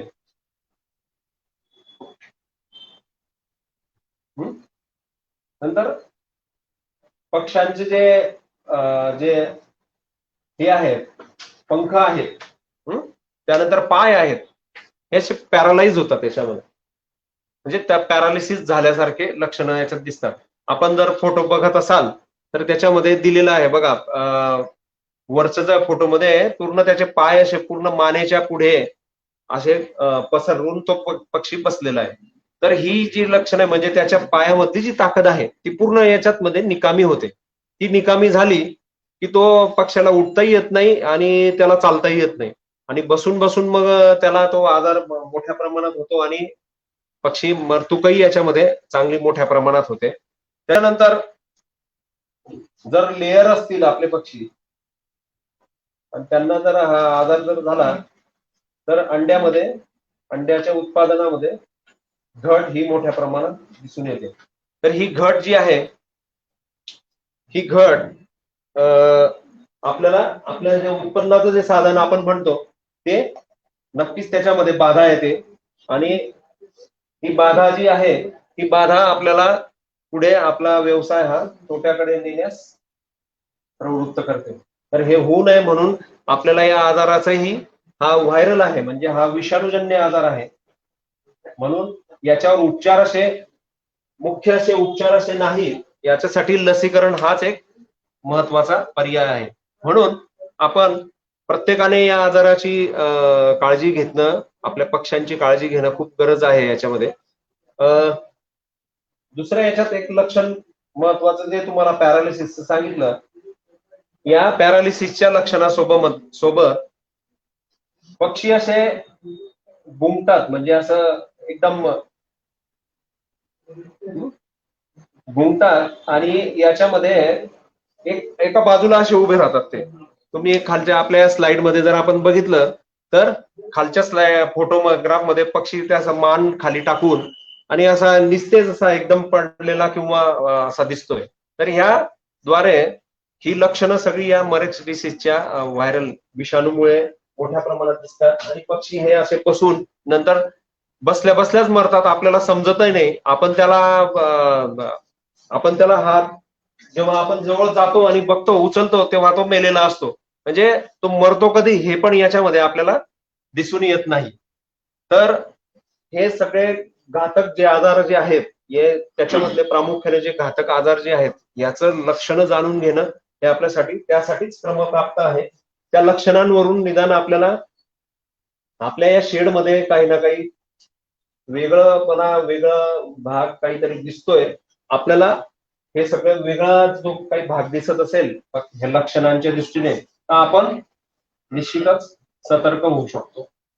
सतर्क करण्यासाठी या सगळ्या दृष्टिकोनातून ही माहिती आपण घेतोय. यानंतरचा जो आपला आजार जो आहे हा गंबोरो डिसीज, इन्फेक्शियस बर्सल डिसीज. हा आजार यंग जो फ्लॉक आहे, जसं बरेच तुम्हाला सांगितलं तसंच हा आजार गंबोरो नावाचा आजार हा नवे यंग जे पक्षी आहेत, म्हणजे साधारण 6 ते 7 आठवडे हे वय असेल अशा पक्ष्यांमध्ये खूप मोठ्या प्रमाणात दिसतो. याच्यामध्ये या रोगाचा जो प्रसार जो आहे तो खूप झपाट्याने होतो. या रोगाचा प्रसार खूप झपाट्याने होतो. म्हणजे एक जर पक्षी बाधित झाला तर बाकीचे पक्षी असे काही सेकंदामध्ये किंवा काही मिनिटांमध्ये बाधित होतात आणि खूप मोठ्या प्रमाणात या आजाराचा आपल्या पूर्ण जर 5,000 4,000 काय ज्या संख्येने पक्षी असतील ते सगळे पक्षी पटापट या आजाराला बळी पडून मरायलाही लागतात. त्याच्यानंतर हे लक्षण याच्यामध्ये आहे. नंतर असे निस्तेजचं जे आपण प्रत्येक आजारामध्ये बघतोय, नंतर भूक मंदावणे हे या आजारामध्ये लक्षणं याच्यातही दिसून येतात. यासोबत पक्षी अशक्त होतात आणि अशक्त झाल्यामुळे त्यांच्या पिस वगैरे जे आहे, पिस किंवा गुदद्वाराचा जो भाग जो आहे ते सगळं पिवळसर रंगाचं असं होतो. म्हणजे आपण म्हणतो जसं जॉन्डिस किंवा आपण कावीळ वगैरेचा प्रकार आपण जसा म्हणतो तशा प्रकारचे काही त्या अनुषंगाने याच्यामध्ये काही असे लक्षणं दिसून येतात. आयडेंटिफाय करायला जरा ते ओळखायला अवघड असतात, पण आता फोटोग्राफीमध्ये आपण त्या फोटोज मध्ये दाखवलेलं आहे. पहिले 2 जे फोटो आहेत त्याच्यामध्ये त्याची विष्ठेचा कलरही आपण बघितला तर ती पिवळसर पांढरा रंग असा मिक्स विष्ठा असते. आपण जनरली अशा कलरची जी विष्ठा जी आहे पिवळसर आणि पांढरा हे असे दोघं रंग मिक्स होऊन ही विष्ठा त्या पक्ष्यांची बाधित पक्ष्यांमध्ये दिसून येते आणि ती असे घसरत तो पक्षी पुढे चालतो. म्हणजे त्याला असं पळता नाही येत. एकाच जागेवर तो बसला आणि या आजाराने बाधित असेल तर असं सरपटत पुढे जातो आणि ती विष्ठा जर त्याने खाली टाकलेली असेल तर ती विष्ठा पण अशी फैलते आणि त्याच्यापासून मग त्याच्या संपर्कात जेवढे काही पक्षी आपले त्या शेड मधले आले की त्याचा प्रसार झपाट्याने होतो आणि या आजारामध्ये मरतुकही खूप मोठ्या प्रकारात दिसून येते. म्हणून या आजाराची काळजी घेणं खूप आपल्याला आवश्यक आहे. ही काळजी घेत असताना अजून एक महत्वाचं याच्यामध्ये लक्षण आपल्याला दिसतं, ते म्हणजे पक्ष्यांचा तोल जातो. म्हणजे चालता पुढे पक्षी चालतो आणि एकदम पडतो खाली, परत थोड्या वेळानं उभा राहतो, परत थोड्या अंतर चालतो आणि खाली पडतो परत.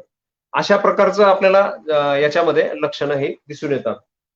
आता ही लक्षणं सगळी आपल्याला वेगवेगळ्या याच्यामध्ये काही कॉमन लक्षणं आपल्याला वेगवेगळे आजार जे आपण बघतो आहोत त्याच्यामध्ये काही कॉमन लक्षणं तर दिसणारच. भूक मंदावणे, निस्तेज दिसणे, अलर्टनेस जो आहे तो कमी होणे, जे पंख जे आहे ते विस्फारलेले असणे, ह्या सगळ्या बाबी तर कॉमन दिसणारच आहे प्रत्येक आजारामध्ये. पण मुख्य जे लक्षण जे आहे ते पण मी इथं तुम्हाला या स्लाइडच्या हिशोबाने आणि आपल्या बोर्डवर ते मुख्य लक्षणं पण आपण जाणून घेतोय, जेणेकरून आपल्याला तो आजार ओळखण्यासाठी खूप मदत होईल. अशा प्रकारचा हा गंबोरो नावाचा आजार आहे. हा पण अतिशय घातक आहे. याच्यापासून खूप प्रोडक्शन लॉस हा कुक्कुटपालन व्यावसायिकांमध्ये दिसून येतो. तो होऊ नये म्हणून या आजाराचंही लसीकरण मोठ्या प्रमाणात केलं जातं. ते लसीकरणाचा जो शेड्यूल आहे तो आपण पुढे बघणारच आहोत. यानंतरचा आजार याच्याबद्दल आपण सगळेजण जाणून आहात. या आजाराचं नाव ऐकलं की सगळ्यांना आता भीतीच वाटते. मध्यंतरी काळामध्ये आपण या चिकन वगैरे या सगळ्या गोष्टी खाणं सोडून दिलं होतं. सगळ्यांना काय वाटलं की कोरोना आला पक्ष्यांपासून आला. पण मग पक्ष्यांमध्ये आणि मानवामध्ये याचे हे जे विषाणू जे आहेत हे वेगळ्या टाईपचे असतात. त्यामुळे पक्ष्यांपासून हा जनरली आजार आपल्या मानवामध्ये जो कोरोना आपण म्हणतोय हा पक्ष्यांपासून मानवामध्ये नाही होत. पण जो स्वाईन फ्लू जो आहे म्हणजे डुकरांमध्ये याचे लक्षणं जर दिसले आणि त्या डुकरांच्या संपर्कामध्ये जर काही प्रसाराची काही माध्यम ही जे आली तर तो स्वाईन फ्लू मात्र मानवामध्ये मोठ्या प्रमाणात होतो. पण बर्ड फ्लू हा अतिशय घातक आजार आहे, कारण याचे विषाणू जे आहेत हे सारखे स्ट्रेन बदलवतात. म्हणजे यांची शृंखला जी आहे ती सारखी बदलत राहते. त्याच्यामुळे याच्यावर व्हॅक्सिन काढणं आणि हे आज आपल्याला खूप जिक्रीचं झालेलं आहे. जसं आपण आता कोरोनाविषयी बोलतोय, अजूनही व्हॅक्सिन नाहीये. त्यामुळे कोरोनाच्या छायेत आपण अजूनही जगतोय. आजही आपण कोरोनाच्या छायेत जगत आहोतच. पण हा बर्ड फ्लूचा त्याला आपण म्हणतो इंग्लिश मधून एव्हियन इन्फ्लुएन्झा.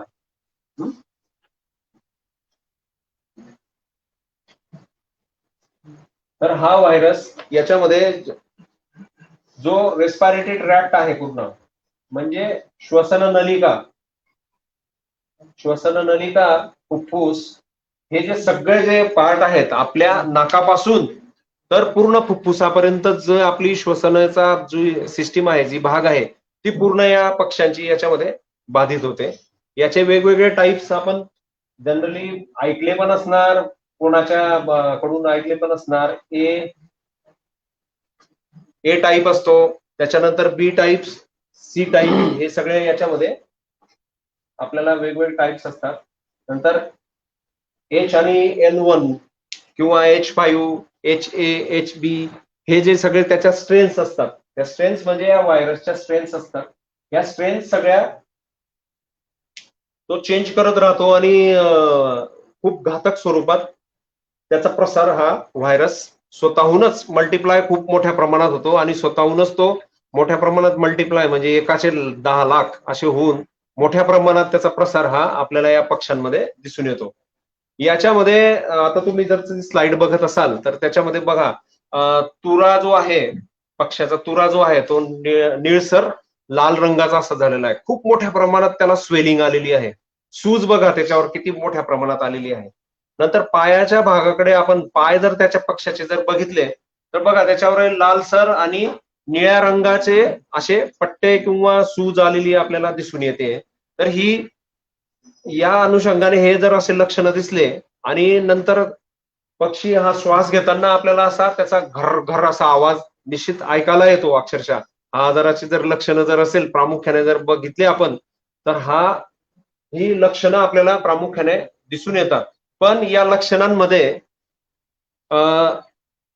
अशी लक्षणं जर दिसून आली तर आपल्याला निश्चित तज्ज्ञ व्यक्तींकडून त्या पक्ष्यांचं पोस्टमॉर्टम करून किंवा त्या आपला पूर्ण फ्लॉक दाखवून वेटरनरियन कडून तो फ्लॉक दाखवून त्या आजाराचं निदान करणं खूप आवश्यक आहे. निदान जर झालं तर इमिजिएट त्याच्यावर कंट्रोल मेजर्स म्हणजे तो आजार पुढे वाढू नये, बळावू नये आणि आपलं खूप मोठं नुकसान होऊ नये म्हणून त्याच्याविषयीचं कंट्रोल मेजर्स, त्याच्यावरचे उपाय उपचार हे इमिजिएट आपण करणं खूप याच्यामध्ये आवश्यक असतं. या आजारामध्ये मरतूक खूप मोठ्या प्रमाणात होते आणि ही झालेली मरतूक जी आहे याची विल्हेवाट ही चांगल्या प्रकारे लावणं खूप आवश्यक असतं.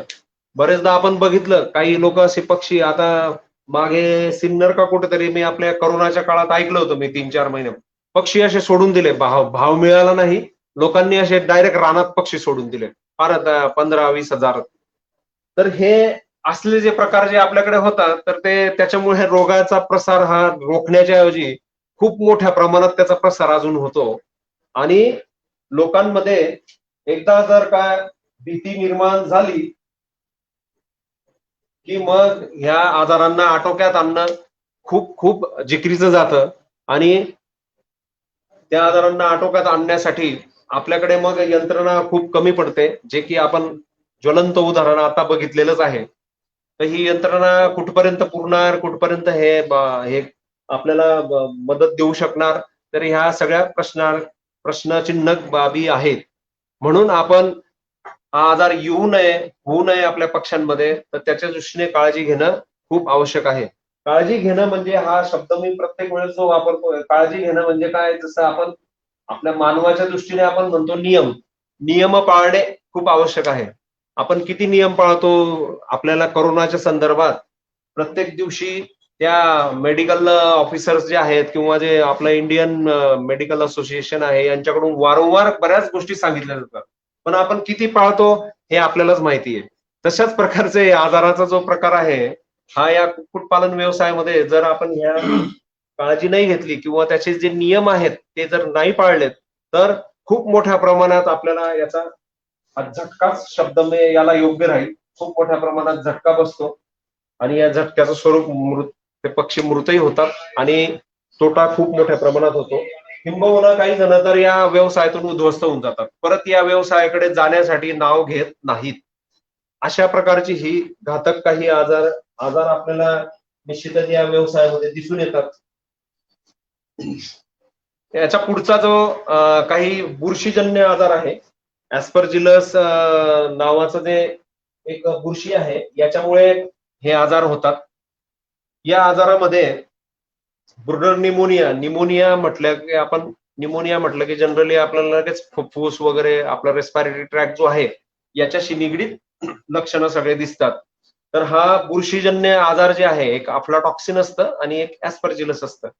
तर हे दोघही जे आजार जे आहेत ते आपल्याला त्या फीड किंवा जे आपण फीड मागवलेलं आहे या कुक्कुट पक्ष्यांच्या याच्यासाठी फिडिंगसाठी, त्या फीडच्या याच्यामध्ये जर मॉइश्चर पर्सेंटेज खूप असेल किंवा ते खूप कधी काळाचं स्टोअर करून ठेवलेलं असेल आणि ते तसं आलं डायरेक्ट आपण खाऊ घातलं तर त्याच्यामध्ये बुरशी ही तयार झालेली असते त्या फीडमध्ये आणि ती फीड तसं बुरशी युक्त फीड आपण आपल्या पक्ष्यांनी जर खाल्लं तर त्या बुरशी आतमध्ये पोटामध्ये जाऊन त्याचा प्रभाव मग कालांतराने या पक्ष्यांमध्ये दिसायला लागतो आणि मग ही लक्षणं सगळी दिसतात. बुरशीजन्य आजाराची लक्षणं जी आहेत, बुरशीजन्य आजारामध्ये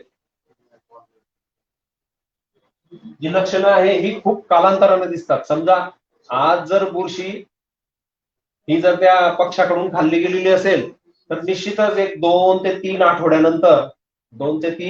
आठवड्यानंतर आपल्याला त्याची लक्षणं ही जाणवायला सुरुवात होतात. आता इथं फोटोमध्ये आपल्याला दिसत असेल 3-4 पक्षी आहेत, छोटे चिक्स आहेत. त्या चिक्स पैकी एक चिक्स असं वर मान करून बघा श्वास घेतोय. म्हणजे याच्यात काय होतं, त्याला डिस्पनिया होतो, श्वास घेण्यात त्रास होतो.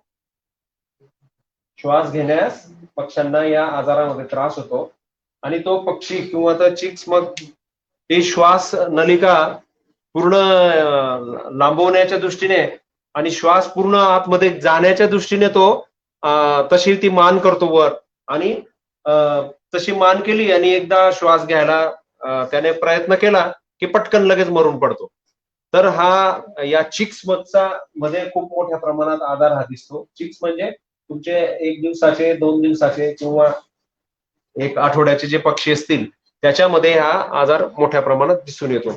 तर याच्यासाठी अँटी फंगल ड्रग्स जे आहेत हे तुम्ही फीड मधून किंवा तुमच्या या पाण्याच्या जे आपल्या शेडमध्ये जे पाणी जातं त्या पाण्याच्या माध्यमातून पण याची औषधं आपण टाकून या आजाराला आपण बरं करू शकतो. तर फक्त तज्ञ वेटरनरियन कडून किंवा पशुवैद्यकाकडून ह्याची या आजाराच्या लक्षणांची वगैरे तपासणी जर केली तर तुम्हाला निश्चित त्यांच्या मार्गदर्शनाने या आजारावर औषधोपचार करून मात करता येते. आता लक्षणं हे फोटो स्वरूपात जे तुम्हाला दिसतायत तशी जर दिसून आली तर निश्चित तुम्ही तुमच्या त्या जो कोणी सर्व्हिस प्रोव्हायडर असेल किंवा जो तिथला पशुवैद्यक असेल त्याला कळवणं खूप आवश्यक आहे. त्यामुळे हा बुरशीजन्य आजार आपण हे निग्लेक्ट करून चालणार नाहीत. यांच्याकडे दुर्लक्ष करून जसे आपण जीवाणूजन्य आणि विषाणूजन्य जे आजार आपण बघितले याच्या याच्या जोडीला हा पण आजार बुरशीजन्य आजार जो आहे तो पण खूप घातक असतो. तर तो डायरेक्ट प्रोडक्शन लॉस आपला हा पोल्ट्री फार्मचा जो प्रोडक्शन लॉस जो आहे तो हेवी किंवा मोठ्या प्रमाणात होऊ शकतो आणि हे निदर्शनास येत नाहीत, लवकर निदर्शनास येत नाहीत हे बुरशीजन्य आजार. म्हणून आपल्याला त्या दृष्टीने ही काळजी घेणं, लक्षणं जाणून घेणं याच्यात आवश्यक असतं. नंतर आपण आजाराचा जो चौथा जो भाग आहे तो पॅरासाइट. पॅरासाइट्स म्हणजे परोपजीवी जे आहेत,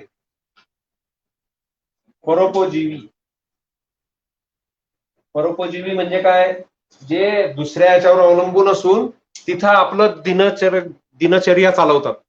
म्हणजे एखादा त्यांना घटक लागतो आणि तिथं मग हे त्या घटकाला चिटकून किंवा त्या घटकामध्ये जाऊन यांचं संगोपन सुरू करतात.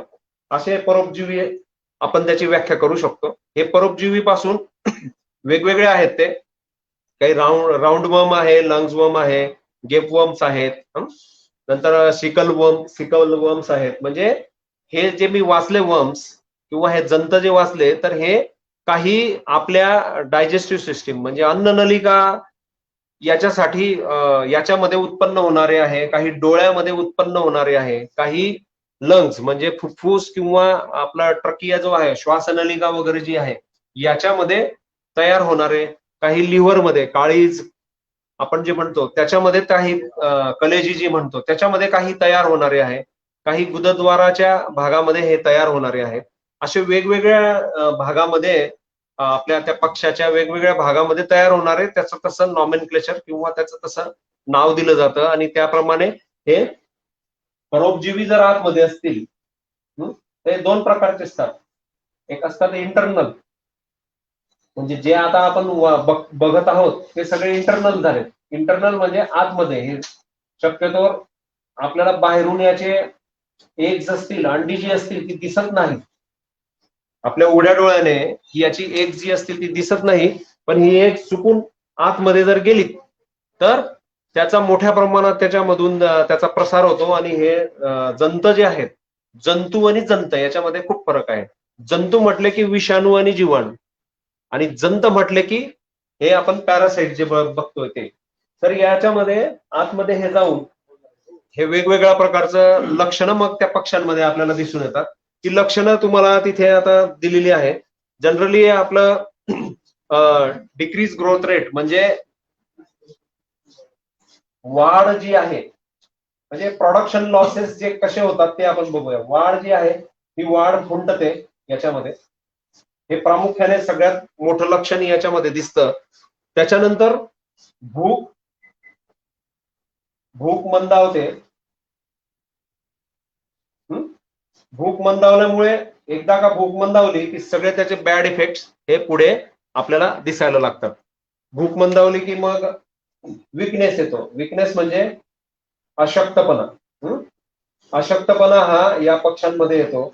अशक्तपणा आला की मग ते पक्षी निस्तेज होतात आणि मरायला सुरुवातही होते. तर हे सगळे जे लक्षणं जे आहेत ही एक स्टेप बाय स्टेप एकामागे एक या पॅरासाइट्स जर तिथं मोठ्या प्रमाणात असतील तर ही दिसायला लागतात. आणि हे जर लेअर मध्ये जर आले तर सगळ्यात महत्वाचं लेअरचं आपलं काय आहे, अंडी उत्पादन. तर एक प्रोडक्शन लॉस हा खूप मोठ्या प्रमाणात या पॅरासाइट्सच्या माध्यमातून खूप मोठ्या प्रमाणात होतो आणि खूप मोठ्या प्रमाणात फटका बसतो आणि आपला व्यवसाय जो आहे तो मोडकळीस यायला निश्चित याचा जर शिरकाव झाला असेल तर निश्चितपणे आपल्याला ते दिसून येतं. तर याचे कंट्रोल मेजर्स काय, हे होऊ नये म्हणून आपण वेळच्या वेळी इथं तुम्ही जर स्लाइड्स बघत असाल तर त्याच्यामध्ये आपण दिलेलं आहे वेळच्या वेळी आपण काय केलं पाहिजे. कंट्रोल मेजर्स जे डिवर्मिंग जे आहे म्हणजे जंताचं निर्मूलन जे आहे हे प्रभावीपणे करण्याचं आपण प्लॅनिंग आपल्याकडे कायम असलं पाहिजे. प्लॅनिंग किंवा त्याला आपण मराठीतून म्हणूया नियोजन. जंताचं निर्मूलन करण्यासाठी नियोजन हे खूप मोठ्या प्रमाणात आपल्याकडे असलं पाहिजे. हे नियोजन साधारण 4 ते 6 आठवडे किंवा 6 ते 8 आणि 12 आठवडे या कालावधीमध्ये या जंताचे डोस हे पाण्यातून किंवा फीडमधून आपण आपल्या पक्ष्यांपर्यंत पोहोचवू शकतो. ह्या फीडमधून आणि पाण्यातून ह्या जंताचे जर आपण औषधं पोहोचवली तर आपल्या या फ्लॉकला किंवा तुमच्याकडे जे पक्षी संगोपन तुम्ही करत आहात त्याला बिलकुल बाधा येणार नाही आणि या आजारांना हे आपले पक्षी बळी पडणार नाही. यांची जी ग्रोथ वगैरे जी आहे जी आपण अपेक्षित ठेवलेली आहे आणि जे प्रोडक्शन असेल, समजा लेअर आपल्याकडे फार्म असेल, जे अंडी उत्पादन आपल्याला मिळणार आहे ते अपेक्षित उत्पादन पण याच्या माध्यमातून याच्यावर आपण जर कंट्रोल ठेवला तर आपल्याला त्याच्यातून ते निश्चित मिळणार आहे. म्हणून हे पॅरासाइट्स जे आहेत हे पॅरासाइट्सचा कंट्रोल करणं खूप आवश्यक आहे. आपण इंटरनल पाहिले तसेच काही एक्सटर्नल असतात. एक्सटर्नल म्हणजे बाह्य परोपजीवी. आता एक्सटर्नल काय आहेत हे कोणते हे सगळ्यांनी तुम्ही सगळे ग्रामीण भागातले आहात त्याच्यामुळे तुम्ही सगळ्यांनी हे बघितलंच आहेत. कोणते आहे? उवा आहे, पिसवा आहे, त्याच्यानंतर गोचीड आहे, गोमाशा आहेत. म्हणजे हे सगळे जे आहेत हे बाह्य परोपजीवी आहेत. हे काय करतात? हे त्या पक्ष्यांच्या शेडमध्ये जर याचा शिरकाव जर झाला, समजा आपण गोचीडचा जर शिरकाव झाला किंवा पिसवाचा जर शिरकाव झाला तर हे एकाच पिसव्यापासून किंवा एकाच गोचिडापासून अनेक पिसवे किंवा गोचीड खूप 4 ते 10 लाख अंडी एकच मादी घालू शकते. इतक्या मोठ्या प्रमाणात त्यांचं प्रोडक्शन जर असेल तर आपल्या या फ्लॉकला पूर्ण ते बाधित करू शकतं. तर या पण करणं खूप गरजेचं आहे. यांचं कंट्रोल करणं म्हणजे याचे वेगवेगळे काही जी औषधं आहेत त्याची फवारणी किंवा आपलं जर गादी पद्धत असेल संगोपनाची तर त्या गादी या औषधांना करून त्याला उलथापालथ करून घेणे अशा प्रकारचं आपण याच्यावर पण कंट्रोल हे करू शकतो. तर एक्सटर्नल इंटरनल पॅरासाइट्स जे आहेत हे प्रोडक्शन लॉस जो आहे म्हणजे हे मॅनेजमेंटल म्हणजे हे आपलं जर दुर्लक्ष झालं एक्सटर्नल आणि इंटरनल पॅरासाइट्स मी याच्यावर जोर यासाठी देतोय आपलं जर दुर्लक्ष झालं तर हे तिथं दोघही जण हे शिरकाव करतात आणि शिरकाव केल्यानंतर प्रोडक्शन लॉस जे आपण ज्या गोष्टीसाठी आपण हा व्यवसाय सुरू केला आहे तो त्यालाच हे अडचणीत आणतात आणि आपला खूप मोठ्या प्रमाणात त्याच्यामध्ये तोटा हा होतो. किंबहुना आपला शेड हा पूर्ण ब्लॉक होऊ शकतो. तर हे तुम्हाला जाणून घेणं खूप आवश्यक आहे पॅरासाइट्स. तर हे पॅरासाइट्स पासून जर बाधा झाली असेल तर वेळच्या वेळी तुम्ही ज्यांच्याकडून कॉन्ट्रॅक्ट फार्मिंग मध्ये तुम्हाला मी तेच सांगू इच्छितो की त्या सर्व्हिस प्रोव्हायडर कडून त्यांच्याकडून व्यवस्थित ही माहिती मागून घ्यायची, त्यांना दाखवायचं आणि त्याच्यावर लगेच कंट्रोल मेजर्स औषधं आहेत ती वापरून घेणं गरजेचं आहे.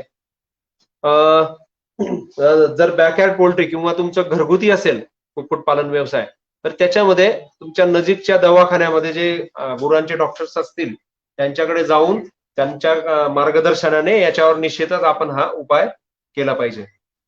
आता हे सगळं आपण बघितलं आजाराविषयीच आणि या सगळ्या आजारांच्या लक्षणांविषयी.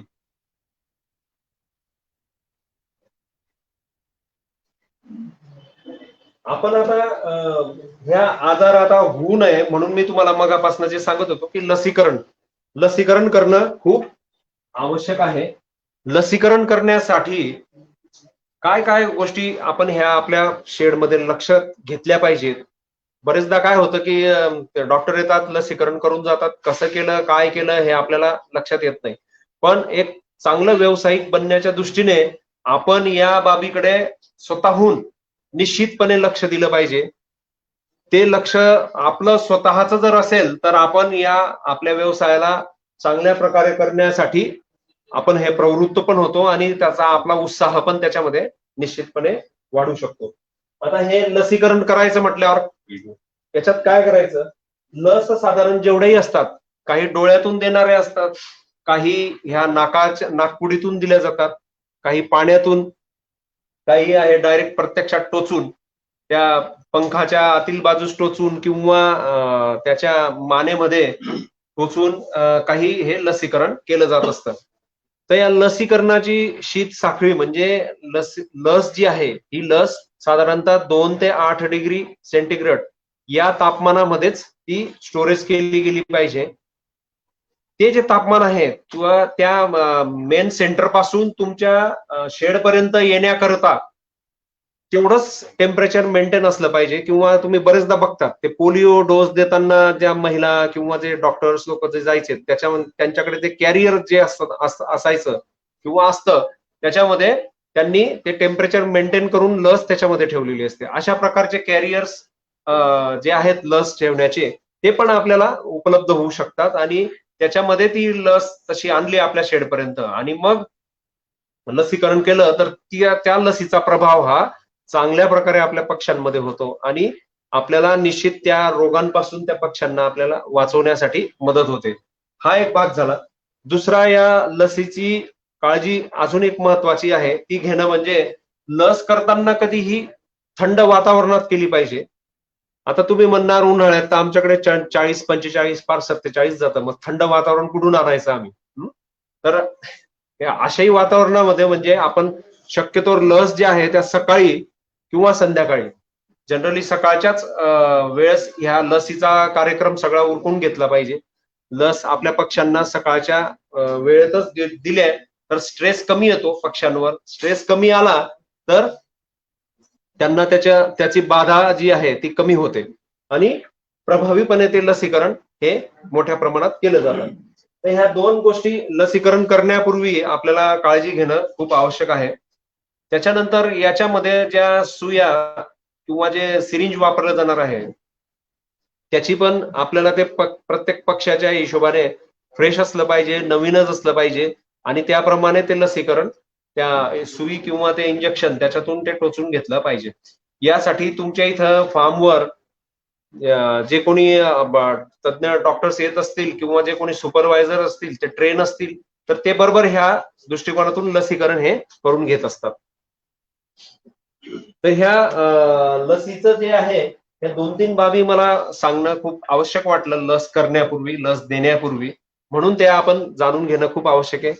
आता याच्यामध्ये मी तुम्हाला दोन गोष्टी शीत साखळी मेंटेन करणं, त्या सुया वगैरे धुवून घेणं, तर हे सगळं जे करायला गेल्या तुम्ही सुरुवात जर केली आणि पहिल्याच वेळेस जर तुम्ही सांगितलं की नाही हे लस असं आणलं तसं आणलं तर भानगडीचं स्वरूप नाही करायचं आपल्याला.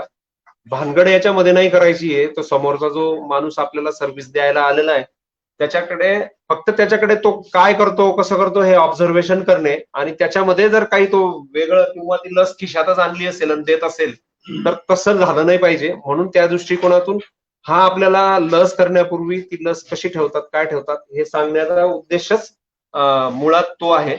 तर ते जाणून घेणं आवश्यक आहे आपल्याला. आता पुढची जे आपलं स्लाइड मध्ये आपल्याला जे दिसत आहे तुम्हाला ते तर हे शेड्यूल आहे आपलं लसीकरणाचं. तर हे शेड्यूल दोन भागामध्ये विभागलं गेलं असतं. एक म्हणजे ब्रॉयलर आणि मग आपलं लेअरचं जर असेल तर तशा हिशोबाने. तर ब्रॉयलर हे 6 ते 8 आठवड्यापर्यंतच आपण ठेवतो. मग एवढ्या कालावधीमध्ये नंतर हा आपला ब्रॉयलरचा फ्लॉक विकला जातो, हा आपण सेल करून टाकतो किंवा कॉन्ट्रॅक्ट फार्मिंग मध्ये ते ज्यांच्याशी कॉन्ट्रॅक्ट झालाय ते घेऊन जातात. मग या कालावधीमध्ये जेवढी आपली लस आजाराविषयीचे जे लसीकरण करायचं आहे त्याच्याविषयीचा तो तक्ता आहे. त्याच्यामध्ये 5 ते जे आजार आहेत प्रामुख्याने हे 5 आपण आजारांचं लसीकरण हे त्या टप्प्याटप्प्याने करतो. मरेक्स आहे राणीखेत मानमुडी जो आहे तो, नंतर गंबोरो डिसीज राणीखेत आणि गंबोरोचा परत बुस्टर डोस. अशा प्रकारचे हे 5 प्रकारचे आपण लसीकरण हे आजार येऊ नये या ब्रॉयलर पक्ष्यांना म्हणून आपण हे देतो. आता हा जो तक्ता जो हा जनरलाइज आहे किंवा हे लसीकरणाचं जे तुम्हाला दिसतं आहे हे जनरलाइज आहे. म्हणजे आपण बॅकयार्ड पोल्ट्रीमध्ये जर विचार केला तिथं जर ही सुविधा नसेल पण फक्त गव्हर्नमेंटचं किंवा वेटरनरी डॉक्टर तिथं तो हे लसीकरणाचं जे प्रोव्हाइड करत असेल तर या दृष्टिकोनातून तो हा तक्ता जो आहे हा फॉलो करू शकतो. पण जिथं कमर्शियल पोल्ट्री फार्मिंग आहे म्हणजे जिथं किंवा कॉन्ट्रॅक्ट फार्मिंग आहे तर तिथं ज्या कंपनीकडून आपण पक्षी घेतलेले आहेत तर त्यांचेच तज्ज्ञ लोक आपल्याकडे येऊन त्यांचा लसीकरणाचा शेड्यूल अजून याच्यापेक्षा जास्त विगरस असतो. याच्यामध्ये एखाद दोन आजाराचं त्यांनी अजून ऍड केलेलं असतं आणि ते त्या त्या टप्प्याने त्या त्या कालावधीप्रमाणे ते बरोबर लसीकरण हे करत असतात. त्यामुळे आपण पक्षी कोणाकडून घेतले आहेत याच्यावर पण लसीकरण करणे आणि त्याचे वेगवेगळे आजार हे कव्हर करणे हे त्या त्या कॉन्ट्रॅक्ट सिस्टीमच्या कंपनीवर पण हे अवलंबून असतं. त्यामुळे हा जो तक्ता जो आपल्याला दिसतोय हा जनरलाइज आहे. तर याच्यामध्ये शक्यतोवर आपल्याला दिसतंय बघा, जे मात्रा जी आहे त्याच्यामध्ये डोळ्यातून देण्याचं आहे, नागपुडी मधून देण्याबद्दलचं त्याच्यामध्ये नमूद केलेलं आहे. तर ह्या सगळ्या या लसी जर आपण वेळच्या वेळी केल्या तर जे आपण आजाराची लक्षणं जी बघितली मगाशी याच्यापासून निश्चित आपण आळा हा घालू शकतो त्या आजारांना आणि चांगल्या प्रकारे आपला हा उत्पादनाचा व्यवसाय आपण या दृष्टीने करू शकतो. हे पुढचं जे तक्ता जो आहे बघा इथे आता एकदमच लेअरचं जे वॅक्सिनेशन जे आहे ते खूपच मोठ्या प्रमाणात केलं जातं, साधारणतः 40 आठवड्यापर्यंत. हे जनरल आहे बरं का. म्हणजे याप्रमाणे लसीकरण लेअर पक्ष्यांमध्ये झालं पाहिजे, कारण लेअर पक्षी हा साधारण 72 आठवडे वय असेपर्यंत अंडी देतो आणि 22 ते 24 आठवडे वय जेव्हा त्याचं होतं त्या पक्ष्यांचं तेव्हा अंडी द्यायला सुरुवात करतात आणि इथून अंडी द्यायला सुरुवात होऊन तुमचं जर मॅनेजमेंट म्हणजे सगळं हे जे व्यवस्थापनामधले तुम्हाला 5-6 मुद्दे सांगितले ते जर तुम्ही चांगले जर मेंटेन केले तर आपल्याला 72 काही लोकांचा तर असा अनुभव आहे किंवा आम्ही प्रत्यक्षात बघितलंय ते 80 ते 82 आठवड्यापर्यंत पण पक्षी अंडी देणारी ही असतात. एवढ्या वयापर्यंत ते त्याचं संगोपन करतात आणि तेवढ्या मोठ्या प्रमाणात त्याचं पासून उत्पन्न पण घेतात. तर हे लसीकरणामध्ये सगळे आजार जे आहेत म्हणजे अजून बरेचसे आजार आपण काही बघितले नाही, जे महत्वाचे प्रामुख्याने जे आजार होते त्याच्याबद्दलच आपण चर्चा केली. प्रत्येक आजाराविषयी चर्चा करणे म्हणजे आपल्याला अजून खूप त्याच्यामध्ये खूप खोलात जावं लागेल. प्रामुख्याने जे आजार आपल्या निदर्शनास येतात आणि वारंवार जे होत असतात त्याचाच आपण उहापोह इथं केलेला आहे आणि त्याच्याबद्दलच्या लक्षणांविषयी आपण माहिती घेतलेली आहे. तर आता हे मी सगळं काय ते तुम्हाला दिसतच असेल, मी सगळं काय ते वाचून नाही दाखवत, पण साधारण 1 दिवसापासून म्हणजे लेअरचं वॅक्सिन जर आपण म्हटलं तर फर्स्ट डे पासून सुरू होऊन 40 आठवड्यापर्यंत ते वॅक्सिन चालतं. काही जे कॉन्ट्रॅक्ट फार्मिंगचे किंवा काही जे तुम्हाला परत आता याच्यामध्ये तो शब्द येईल की कमर्शियल ऍस्पेक्टने जे काही संगोपन करणारे आहे यांच्यामध्ये 40 आठवड्यानंतर पण हे वॅक्सिन करणं सुरू राहतं. त्यांचे शेड्यूल्स हे पूर्ण वेगळे असतात. ते त्यांच्या शेड्यूल प्रमाणे ते ही सगळी लसीकरणाची जी आहे साखळी ही मेंटेन ठेवतात आणि त्या लसीकरण करून तो शेड पूर्ण या आजारांना बळी पडू नये म्हणून सुरक्षित ठेवतात. तर मित्रांनो हे सगळं आपलं आजाराचे लक्षणं आणि त्याच्यावर काय कंट्रोल मेजर्स करावं, व्यवस्थापनातला जो आपण आजाराचा जो भाग बघत होतो आतापर्यंत, तर इथं आपण लक्षण लसीकरण ह्या सगळ्या बाबी बघितल्या. याच्यामध्ये अजून तुम्हाला प्रामुख्याने एक मला थोडस बायोसिक्युरिटीचं जे आहे तेवढं एक आपण बघूया आणि नंतर मग आपण आजचं हे जे सेशन आहे ते आपण इथे संपवूया. तर जसं मी आजाराचा जो व्यवस्थापनाचा जो भाग आपण आताच बघितला याच्यासोबत मी तुम्हाला मगाशी सुरुवात करतानाच सांगितलं होतं की बायोसिक्युरिटी ह्या शब्दाला खूप महत्व आहे आणि ज्यांच्याकडे कमर्शियल पोल्ट्री असेल म्हणजे ज्यांची इच्छा खूप मोठा पोल्ट्री फार्म करायची जर असेल तर त्यांच्यासाठी तर खूपच आवश्यक आहे बायोसिक्युरिटी लेवल्स मेंटेन करणे, बायोसिक्युरिटी मेजर्स आपल्याकडे असणं ह्या खूपच आवश्यक आहेत. तर या बायोसिक्युरिटी मेजर्स मध्ये काय आहे 3 पार्ट महत्वाचे याच्यामध्ये. एक म्हणजे आयसोलेशन, आता इंग्लिश आहे त्याचं मराठी सांगतो मी, म्हणजे वेगळे ठेवणे. आपण सोप्या याच्यात बघूया सगळे. त्याच्यानंतरचा दुसरा जो भाग आहे ट्रॅफिक कंट्रोल. तुम्ही म्हणाल ट्रॅफिक कंट्रोल तर हे आरटीओ ट्रॅफिक पोलीसचा भाग आहे. पण या पोल्ट्रीच्या व्यवसायात ट्रॅफिक कंट्रोल खूप महत्वाची आहे. ट्रॅफिक कंट्रोल म्हणजे काय? आपण आता एवढी सगळी आजार बघितली, हे आजार कशापासून? तुम्हाला सांगितलं ना मी, हवा, पाणी, वातावरण, नंतर व्हिजिटर्स, नंतर काय तिथं ट्रक्स येत असतील, काय कोणतंही माध्यम, तिथली भांडी असतील, हे सगळे माध्यम जे आहे, हीच ट्रॅफिक झाली. ही याच्यावर कंट्रोल आणणं हे बायोसिक्युरिटीचा एक पार्ट आहे. आणि तिसरा जो आणि महत्वाचा जो आहे तो म्हणजे सॅनिटेशन. सॅनिटेशन साठी डिसइन्फेक्टंट वेगवेगळे येतात, ते येतात, हे त्या दृष्टिकोनातून बघणं आणि हे बायोसिक्युरिटी लेवल मेंटेन करणं खूप आवश्यक आहे. आता ही बायोसिक्युरिटी मेंटेन करणे म्हणजे काय? तर याचा मुख्य गाभा जो आहे तो आहे स्वच्छता आहे आपल्या शेडचे इथं पूर्ण असणे.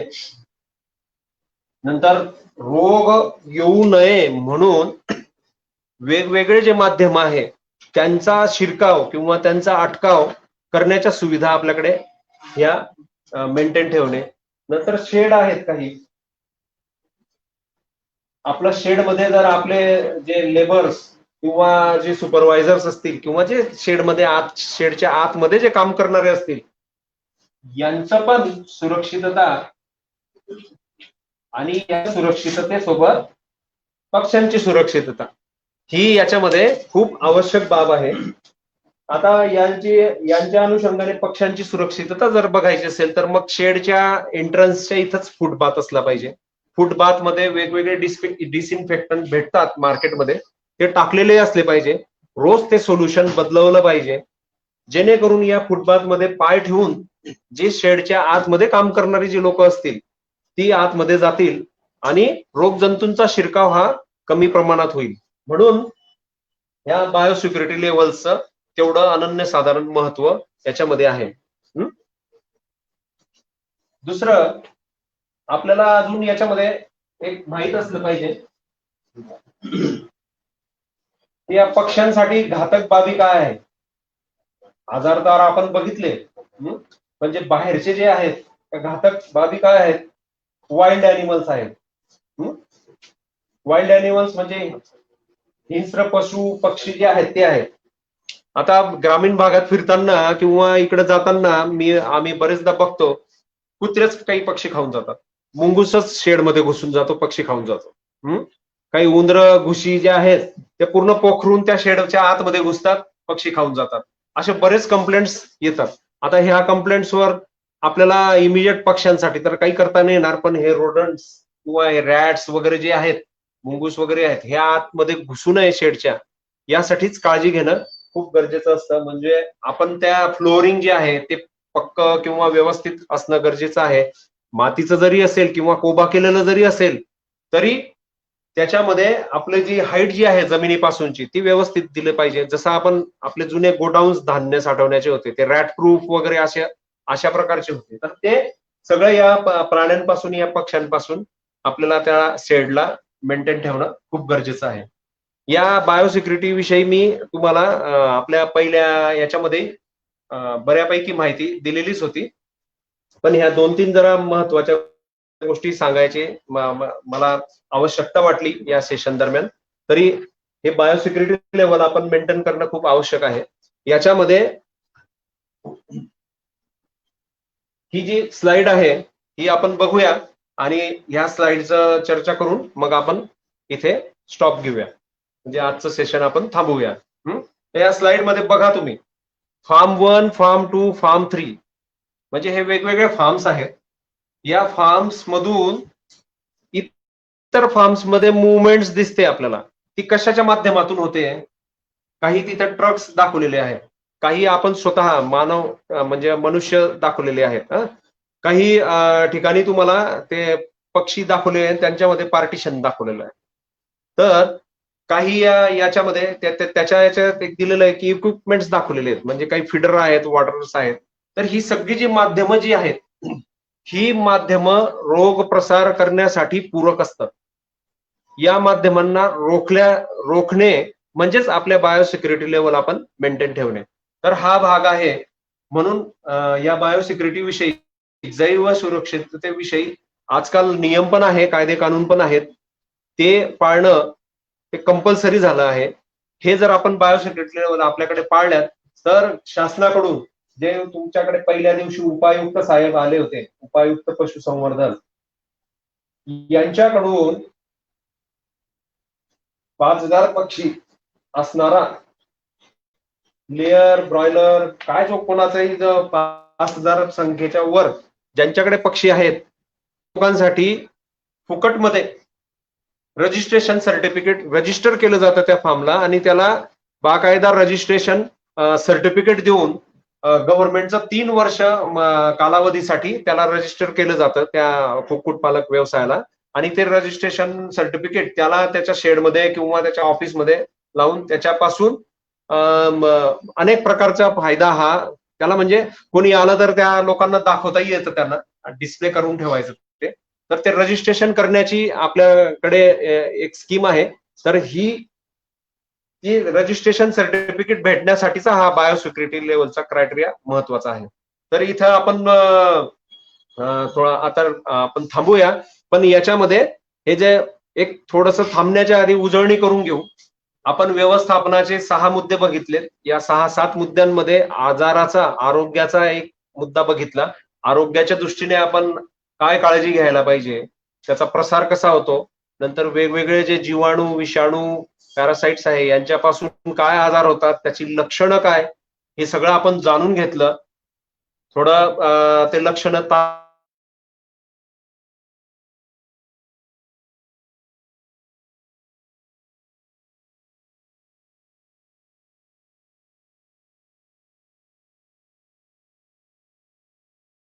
त्या शेडमध्ये आजार येणार नाहीत, त्याचा आपल्याला चांगल्या प्रकारे फायदा होईल. आपला पक्षी जो आहे तो एक पक्षी जरी निरोगी आपला एक पक्षी जरी बाधित झाला तरी आपलं मोठं नुकसान हे होऊ शकतं. ते होऊ नये म्हणून आपण लसीकरण हे केलं पाहिजे आणि या सगळ्या शेडला किंवा आपल्या त्या परिसराला सिक्युअर ठेवण्यासाठी बायो सिक्युरिटी मेजर्स जे आहेत त्या मेजर्स निश्चितपणे पाळल्या पाहिजेत. मित्रांनो, एवढ्या वेळपासून आपण ह्या सगळ्या काही गोष्टी चर्चा करीत आहोत. तर इथं मी ह्या सगळ्या आपल्या या दृष्टिकोनातून हे आता इथं आपलं चर्चासत्र जे चालू होतं हे थांबवतो. धन्यवाद, आभारी आहे. सर काही प्रश्न आलेले? ओके, घेऊया आपण. वैजयंती पवार विचारतात, सर मुक्त संचारमध्ये यापेक्षा काही वेगळे रोग येतात का?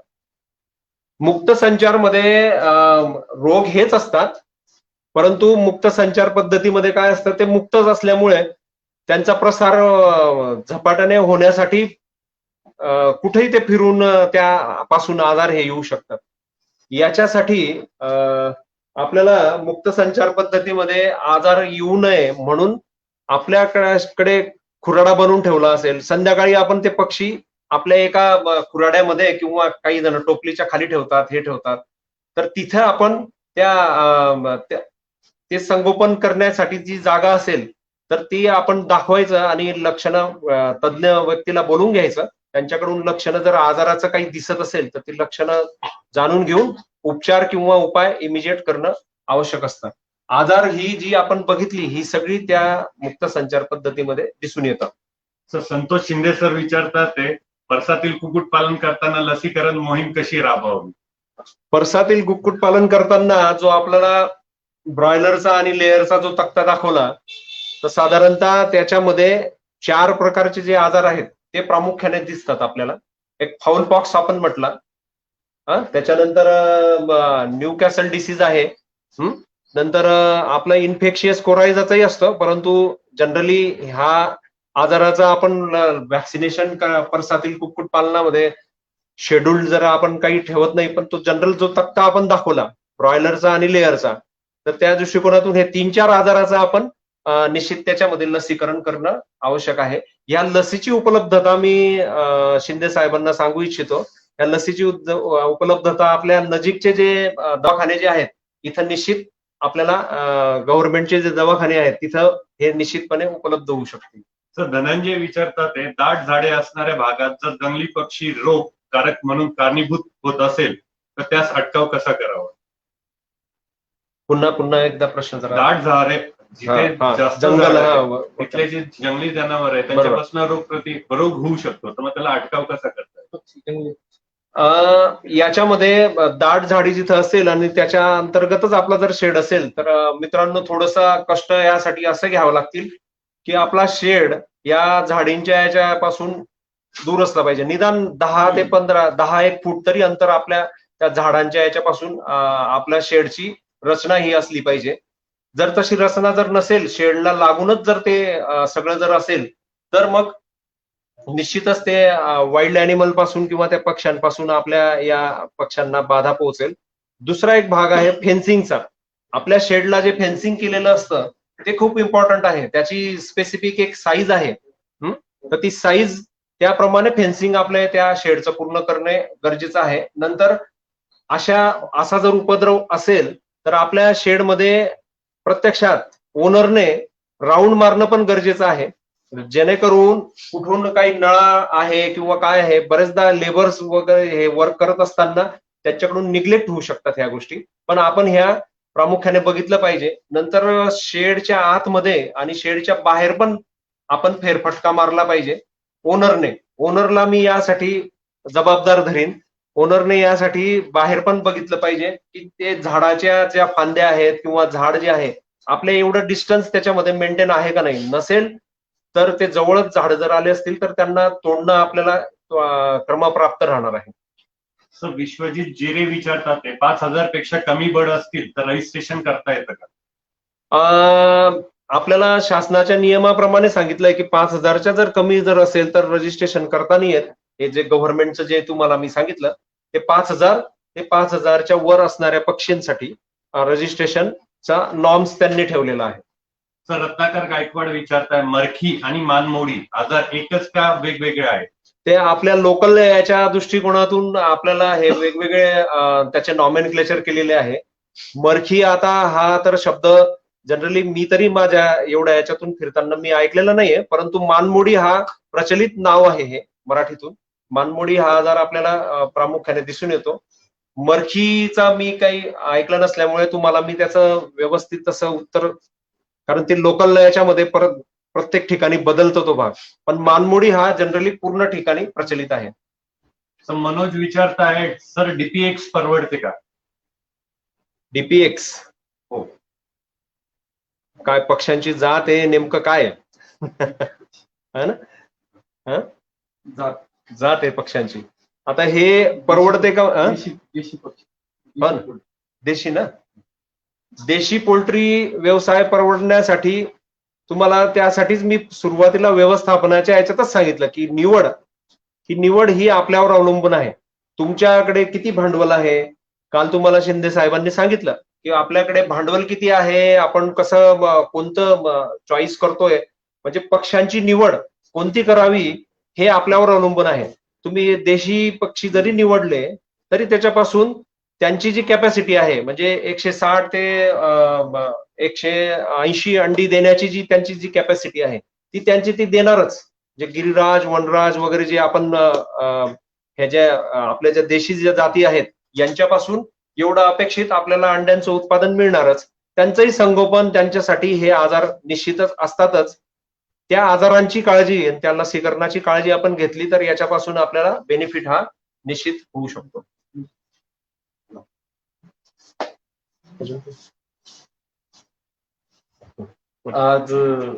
आजच्या या आपल्या प्रशिक्षण कार्यक्रमाच्या तिसऱ्या दिवशी आदरणीय डॉक्टर गिरीश पाटील सर आले.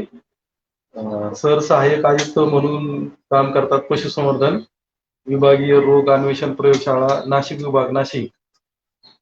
सरांचा खूप मोठा गाढा अभ्यास आहे आणि सरांचं पण आणि माझ्या बाबतीत पण बोलायचं तर गेलं जे काही 20-25 वर्षामध्ये जे पण पशुसंवर्धनाच्या माध्यमातून पोल्ट्री व्यावसायिकांबरोबर काम करत असताना आजचा जो सरांनी विषय मांडला हा अतिशय खरंच खूप महत्वाचा विषय. कारण पोल्ट्री आणि आजार इतकं नातं असं घट्ट आहे बिलकुल की चुकून यदा कदाचित ही बाब आपल्या बरोबर जर आली, वेगवेगळे आजार, अगदी त्यातला एकटा दुखता आजार आला किंवा 1-2-3 आजार मिळून एकत्र जर आले तर याच्यात जे काय आपण भांडवल वापरलेलं आहे किंवा जी गुंतवणूक केलेली आहे ती सगळीच्या सगळी गुंतवणूक कदाचित आपली धोक्यात येऊ शकते. निश्चित निश्चित. तर माझा आपल्या सगळ्या ऑनलाईन मध्ये जे पण आपले शेतकरी पशुपालक बंधू भगिनी हे सेमिनार पाहत आहेत किंवा नंतर आपण बघणार आहोत, तर माझं आपल्याला असं एक आव्हान राहील किंवा कळकळीची विनंती राहील की हे सेमिनार आपण एक वही आणि पेन घ्या आणि हे सगळं ना लिहून काढा. याच्यावरती अगदी चांगलं चिंतन आणि मनन करा, कारण एवढी चांगली माहिती ऑनलाईन मध्ये आहे किंवा समोरासमोर बसून सुद्धा आपल्याला मिळत नाही. अगदी पिन पॉइंट आजारांच्या बद्दलची माहिती सरांनी या ठिकाणी कव्हर केलेली आहे. तर पशुसंवर्धन विभागाचे सर आहेत, त्याच्यामुळं तरी पण पशुसंवर्धन विभाग आणि कृषी प्रसार फाउंडेशन यांच्या दोघांच्या संयुक्त विद्यमाने हा जो काही आपला प्रशिक्षण शिबिराचा कार्यक्रम चालू आहे, त्यासाठी आज तिसऱ्या दिवसाचं पुष्प सरांनी जे काही गुंतलेलं आहे, अगदी आम्ही समोरून सरांना बघत होतो, खूप अगदी मन लावून म्हणजे मन लावून सरांचं काम करण्याची पद्धत तीच आहे की अगदी शेवटपर्यंत सरांनी मेंटेन पण ठेवलेली आपल्याला बघायला मिळालेली आहे. सरांचा ऑनलाईन मध्ये नंबर पण आपण नंतर शेअर करू, काही हरकत नाही. काही शंका असतील तर आपण फोनवरती किंवा सरांना व्हॉट्सअपवरती आपण नक्की विचारा. अगदी. आणि हा प्लॅटफॉर्म तर आपल्या बरोबर आहेच है ना. तर खूप अभ्यासपूर्वक या ठिकाणी विवेचन झालेलं आहे. याच्या विवेचनाचा आपण जर उपयोग करून या व्यवसायामध्ये जे आहेत ते आणि जे येणार आहेत ते त्यांनी जर व्यवस्थित उपयोग करून घेतला तर अगदी 101% गॅरंटी की कुठल्याही प्रकारचं संकट आपल्या पोल्ट्री फार्मवरती येणार नाही. परत एकदा सरांचे आपण खूप खूप आभार. आभारी आहे. आणि परत गरज पडल्यानंतर सर येणारच आहेत. शंका आणि काही प्रश्नांची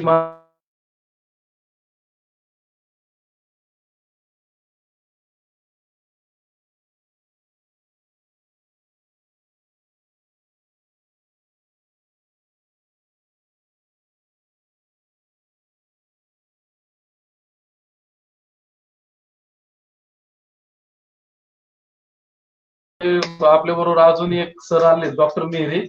सरांना विनंती करतो की त्यांनी थोडं 2 मिनिटं इथं बाजूला येऊन उभं राहावं. डॉक्टर मेहरे सर सुद्धा नाशिक जिल्ह्यामध्ये पशुसंवर्धन खात्याचा एक खूप मोठा आधारस्तंभ आहे.